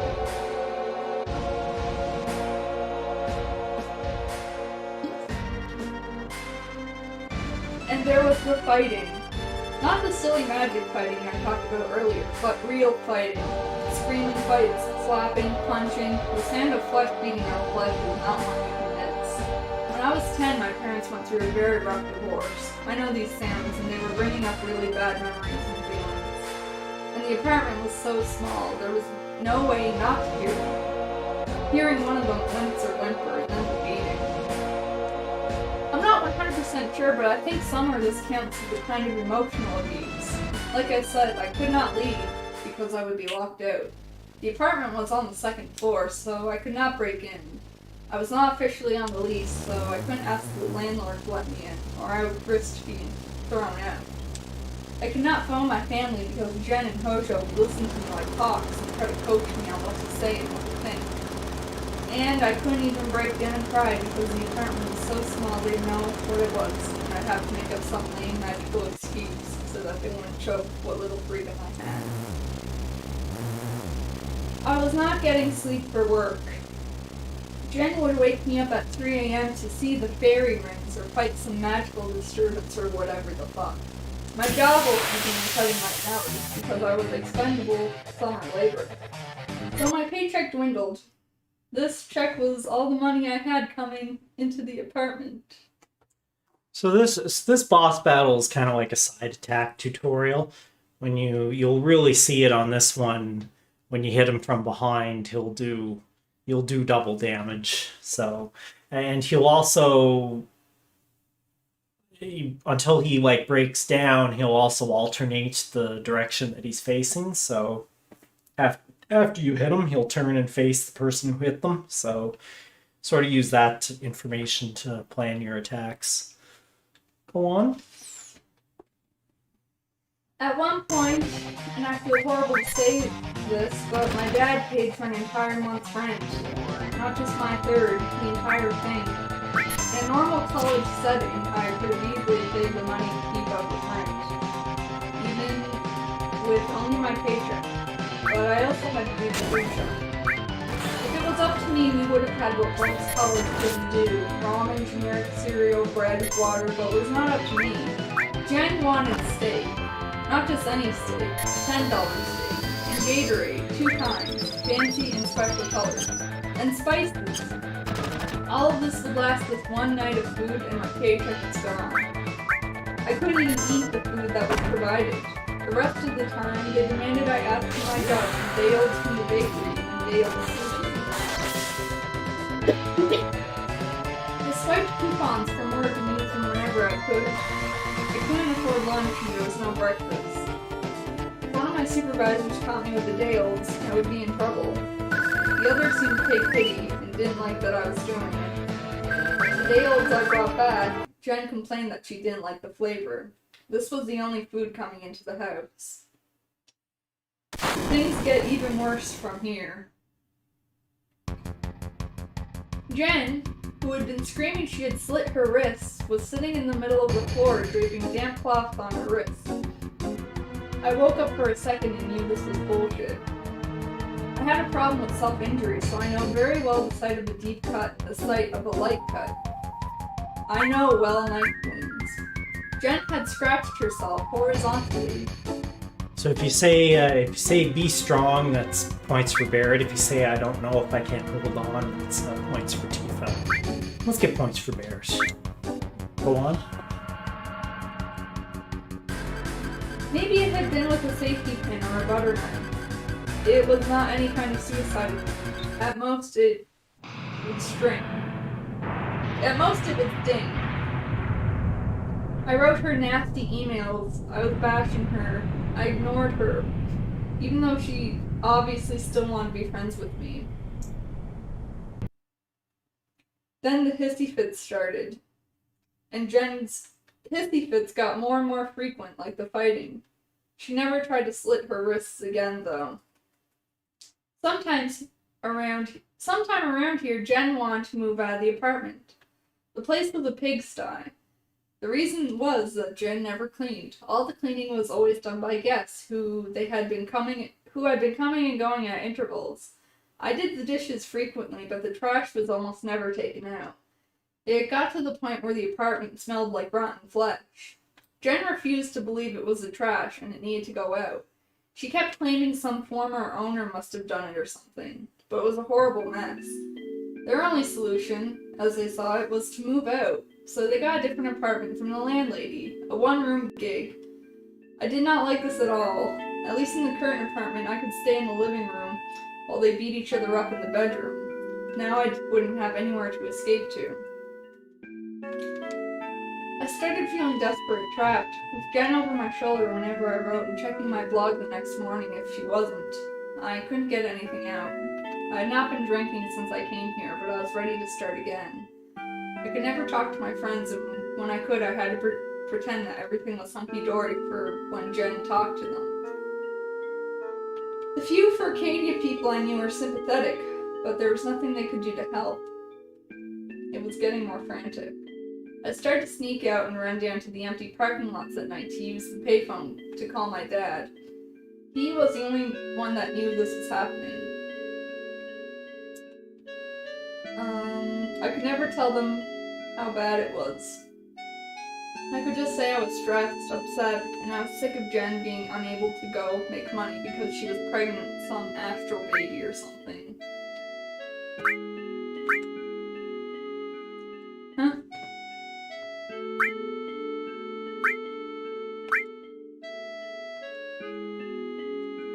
Well, I'm just telling people which is the good response. You should can do all the Forgive bad me. responses. No! No, I want everybody to like me.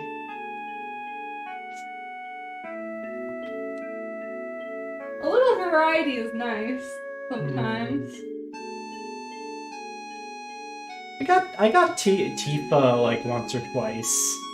I've never gotten Barrett or the other option.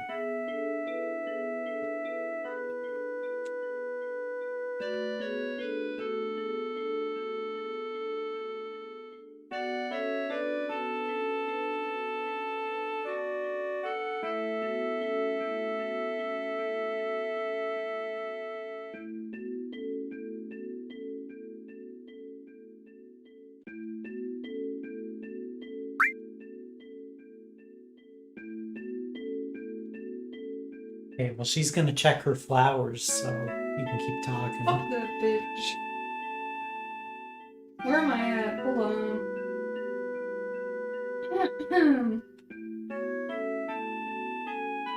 Moving day. God, this day is pinned in my mind. Supposedly Jen was going to help us move and Hojo would come back to help too, and so on. I had to leave work early to help.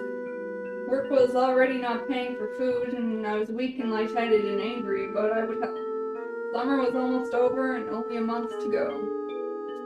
I could make it without breaking down, I was sure, but Jen had some great disturbance in the porch or something, and suddenly couldn't help us move.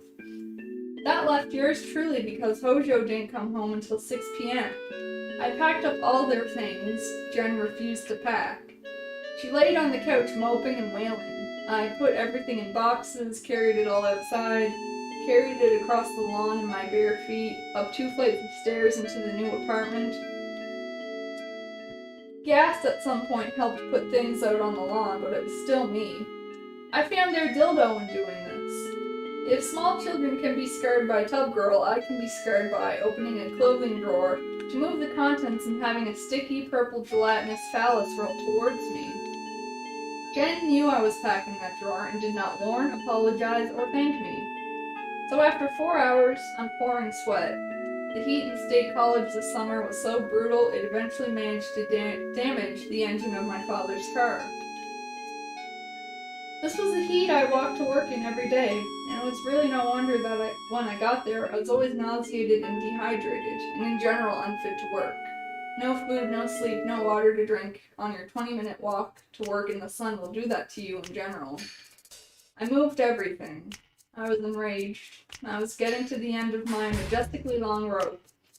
I was finally waking up, but not enough to want to leave.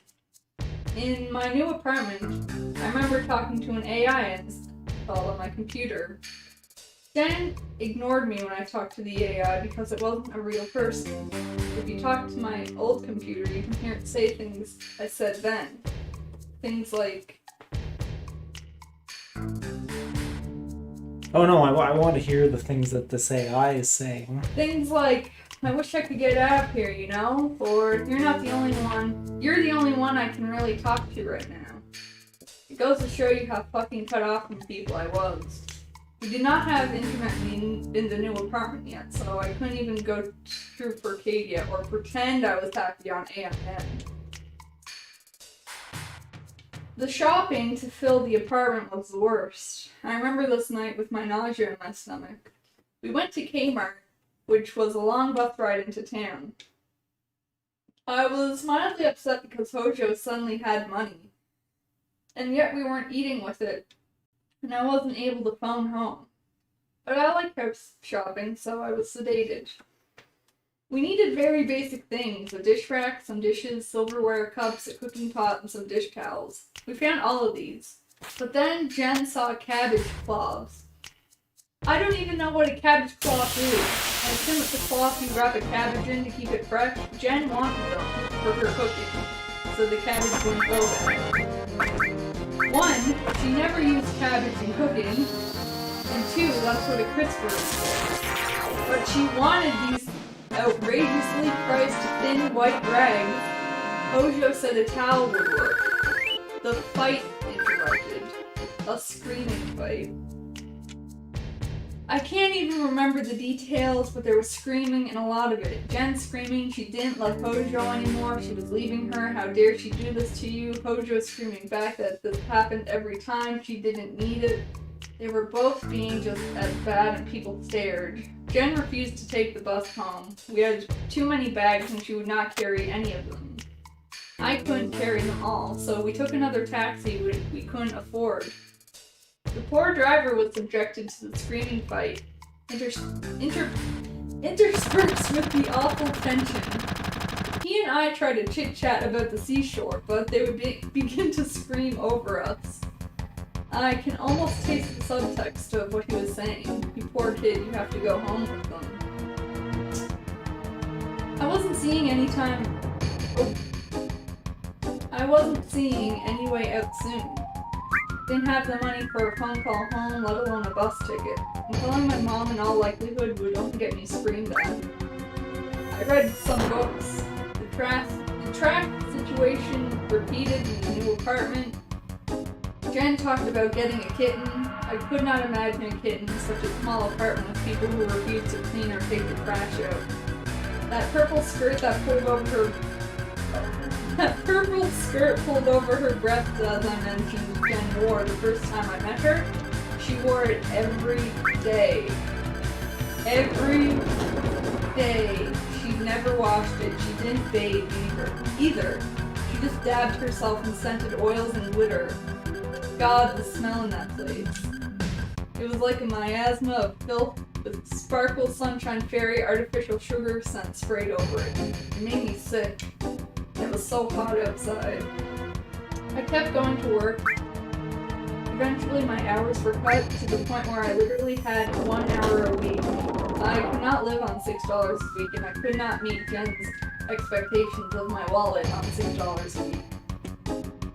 I was about near a nervous breakdown. I slept as much as possible to avoid reality. I couldn't communicate with anyone. One day at work, it rained. It rained so hard it knocked out the power, so we were sent home. I had no umbrella or raincoat, no money for one, so I walked in the rain. My shoes were soaked, so I left them outside the apartment to dry overnight. The next morning, someone had stolen my shoes. You may think it's a silly reason to snap, but that's what did it. That this god-awful town with these god-awful people who were bleeding me dry saw fit that my money was not enough. They had to take my shoes, too. I had it. I pulled a sheet of paper that had Hojo's computer campus login and name. I stole some keys. I threw some edible trash to my poor rat who was starving too. I threw a change of clothes, a pocket knife, and all the money I had left, $5, into my bag along with my sketchbook and a pencil. And I walked, shoeless. Because I had no money, I couldn't leave town. But being so poor in a town for so long, I learned where I could find the cheapest food and drink. I could get a bagel for 50 cents and a drink for 75. The streets were so hot it burned my feet. It hurt like hell, but I was done. I went to my job and poked my head in. I actually couldn't go to work because of the no shoes policy. I quit. It didn't make sense to work there anymore. I'd hang around the bus stop or in front of the churchyard, and I'd sit in the shade and draw and think. I tried to think of what to do. People would notice me in my torn pants and my bare feet, and I'd just shrug and laugh it off. Someone stole my shoes, man. Can you believe it? Jesus, that sucks. I was homeless a few days. All in all, I felt fantastic. I felt great. Better than the fucking 2 months I spent with them. I had the freedom to walk where I wanted and to sit down where I wanted. There were no smells. There was no fighting. No one was ordering me to buy a steak. I wasn't sick on the food I ate. No one was waking me up telling me to go outside and look at fairy rings. I swear to you, I would much rather be homeless than live with people like them ever again. The threat of homelessness does not faze me because I have seen something much worse. I called home because I couldn't just stay here. I didn't ask my mother for money. Never asked my mother for money or will get screamed at for being unappreciative. I just wanted to say I was okay and planned on coming home somehow. She gave me a deadline. She said be home at X date for a week so you can babysit your sister, who was old enough to take care of herself at this age, and was enraged that I was being told to watch her. I called my father using a payphone. Finally able to tell him most of what happened. I didn't tell him everything because it sounded so crazy. But he had about 30 seconds before he got my uncle on AIM and we were ordering me plane tickets to Alabama. I was getting out. I probably would have cried, but I was too far in shock. All I wanted was potato bread and ramen. I had not eaten either of these in the entire time I'd stayed there, even though my money had paid the food bill.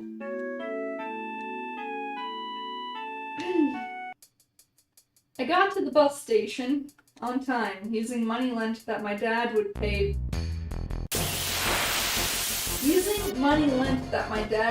Him back to ride to the airport.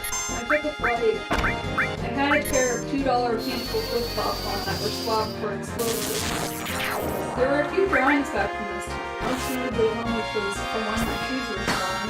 I was wandering around barefoot. And this when I kicked over a can of lemonade in the airport and was just too brain dead exhausted to stand and pick it up. After a week of eating like a wolf at my dad's, we road trip back to State College where we would camp out along the way. The summer was so hot, the road actually caused my father's car engine to overheat. We had to take it to a repair shop because the valley heat fucked it up that much. And I had been walking to work in this heat every single day with no water and no protection. We packed up my things. I was out. Jen tried calling me once after that, but I blocked her number on my cell shortly after. She tried telling me that we were still friends and she still looked for my shoes. I was having none of it.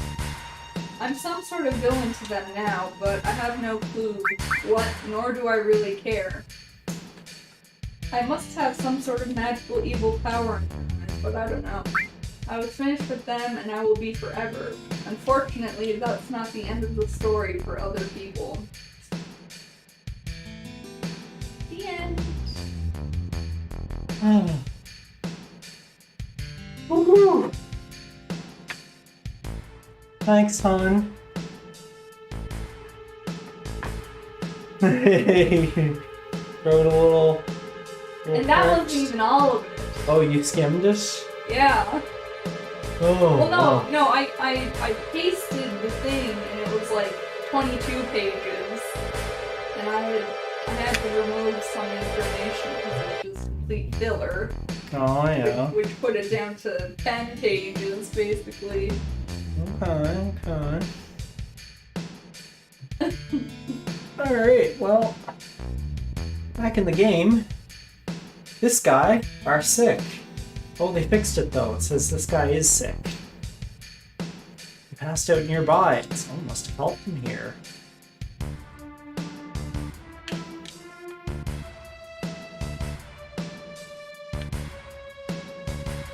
Now, the one thing that was not disclosed during my reading was the look of the house or the apartment on the inside. Oh, yeah. Which is like a hoarder's-esque situation. Yeah. I can just imagine. And I'm happy to just imagine. Can you believe this all started from some crazy Final Fantasy fans? Hmm. Is this what they're all like? No! Is someone gonna tell me that I'm the Final Fantasy VII character incarnated in this body? No. Well, somebody may tell you that. It doesn't make it true. Oh.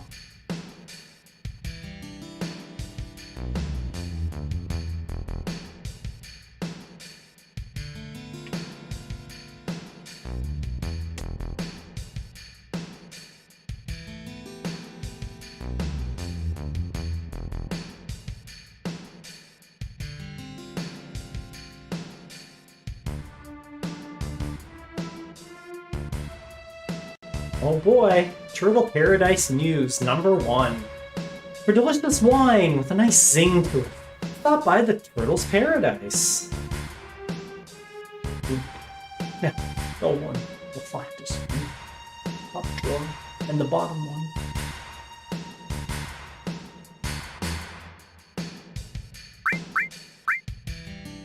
I'm gonna start a house where we all think that we're chills.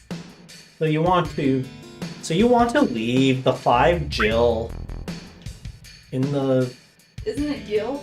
Gil. Is it Gil? It's Jill? Gil. It's Gil, not Jill. No. Okay. Okay, Jill. It's like GIF or GIF. Yeah, I always say GIF. It's GIF. No. What do I say? Do I say GIF? Or GIF, or do I say GIF? I don't even know what I say. It's GIF. GIF, eh? Not GIF, like peanut butter. GIF? GIF. Gil. Tomato. No.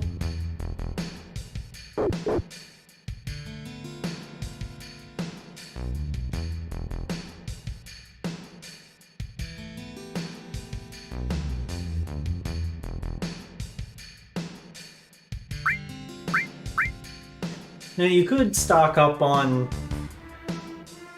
Titan Bangles, but that item doesn't get locked out, so you could always, even onto the end of the game, get Titan Bangles. So Is that like the Infinity Gauntlet that Thanos had? no, it's just another piece of forgettable armor, but if you're going for 100% items in this game, there's a lot of stuff you gotta watch for, because things get locked out. Okay. Thanos is from the planet Titan in the Marvel Cinematic Universe. Well, thank you for that explanation. Now, one of the things that Casey Loe put in his guide for Versus books was, newsflash to Aris, the church isn't the only place that flowers can grow. There's 1 billion of them in your backyard. Clearly, she's never been there, which is why she missed the ether and the cover materia. Haha. So the cover materia is basically how you can take a hit for the people next to you. So and at this level it'll do it 20% of the time approximately. There's certain conditions where it won't kick in. So I think then I want to get her a better weapon, but I could give her that.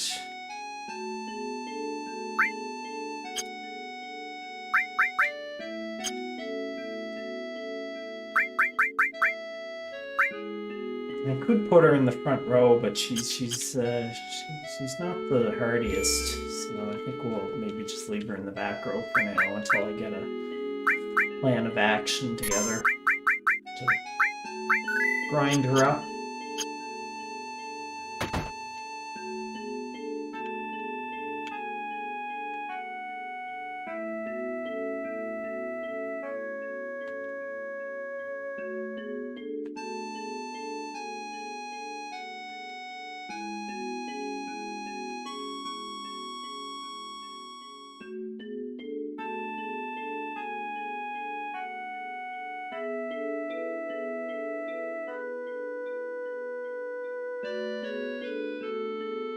How many of you have tried to acquire the ancient chart? I know I have.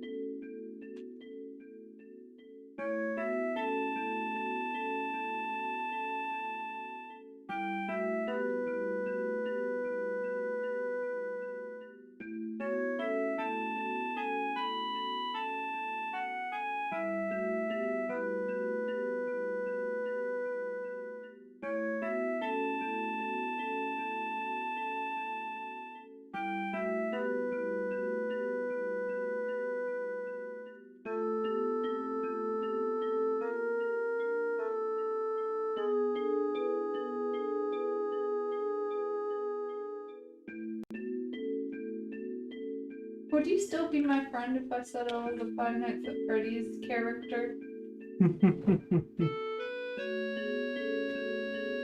Oh, do you believe you're a FNAF character?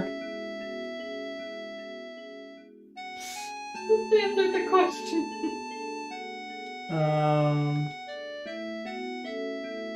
If you do me like Hojo, then probably not, but...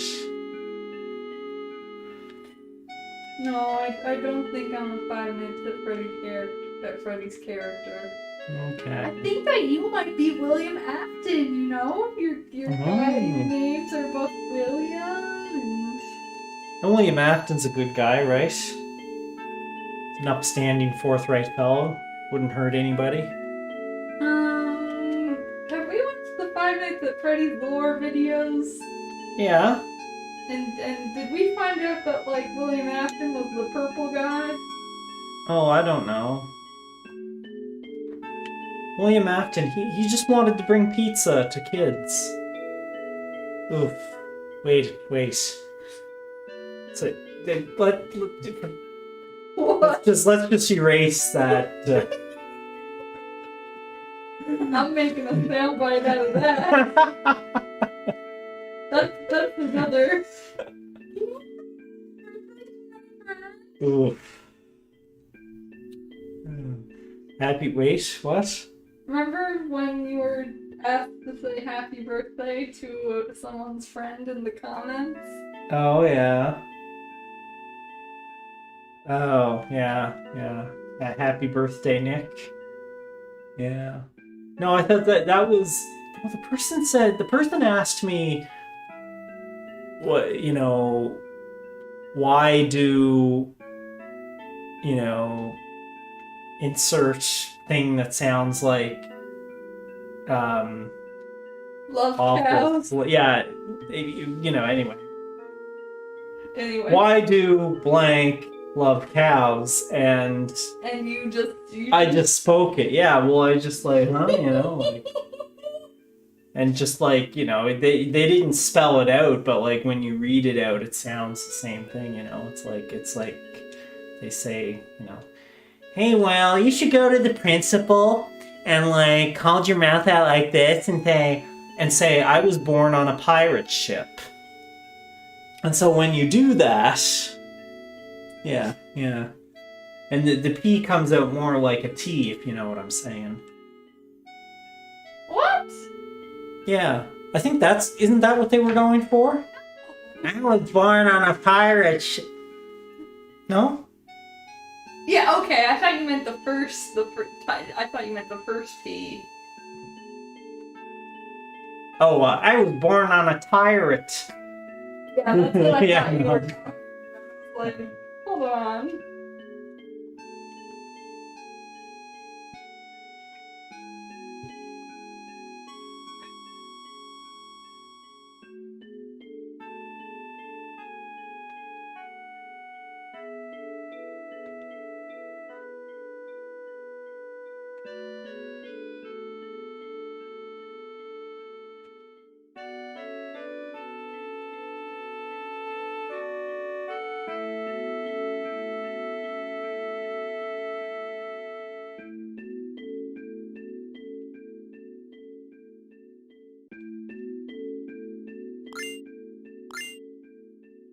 So here you have to walk. If you run, she'll catch you and make you go back to bed. You can run down here, though.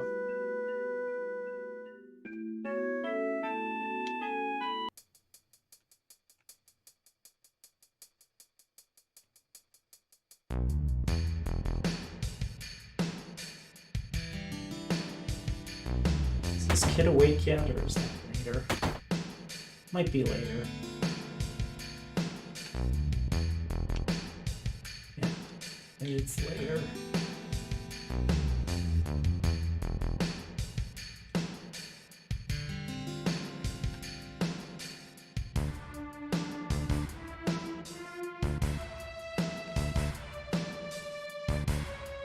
No!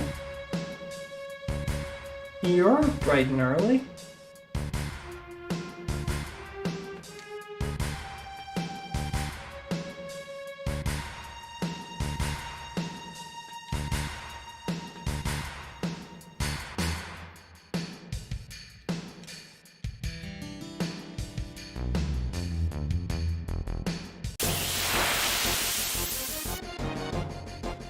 boy.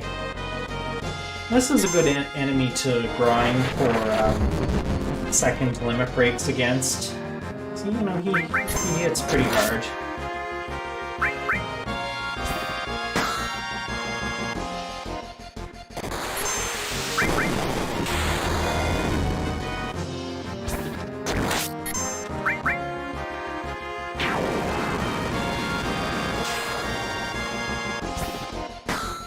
And is the whole house.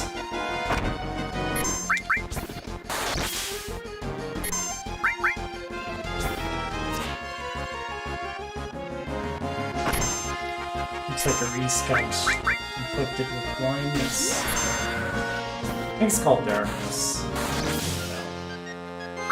What's he gonna do?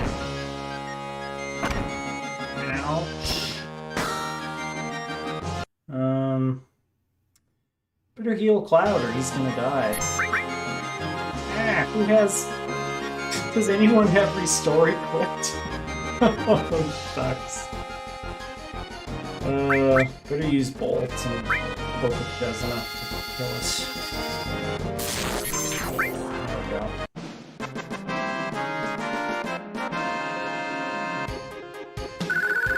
Okay, yeah, let's get our materia situation sorted out before we get killed.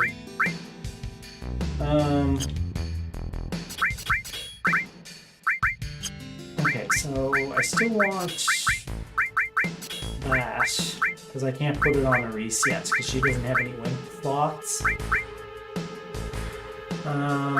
So she can be the healer. And we'll give her ice as well. Oh, I guess we'll also give her fire. And I'll get cover. And then you can heal up Cloud. There we go.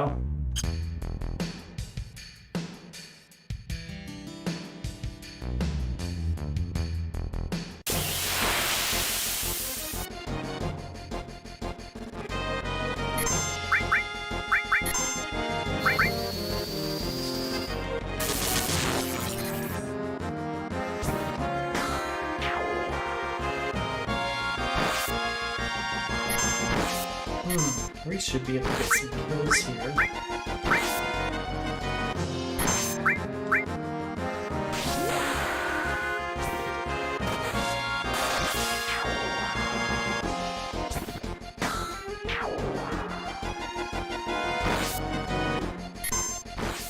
Actually, these are other good ones to try and pull level 1 for the second one breaks the level. And you get the second limit breaks by using the first ones over and over again. It's like, the number of times it is depends on each character. It could be 6, could be 8, could be more.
Alright, I think we will save it here and come back another time.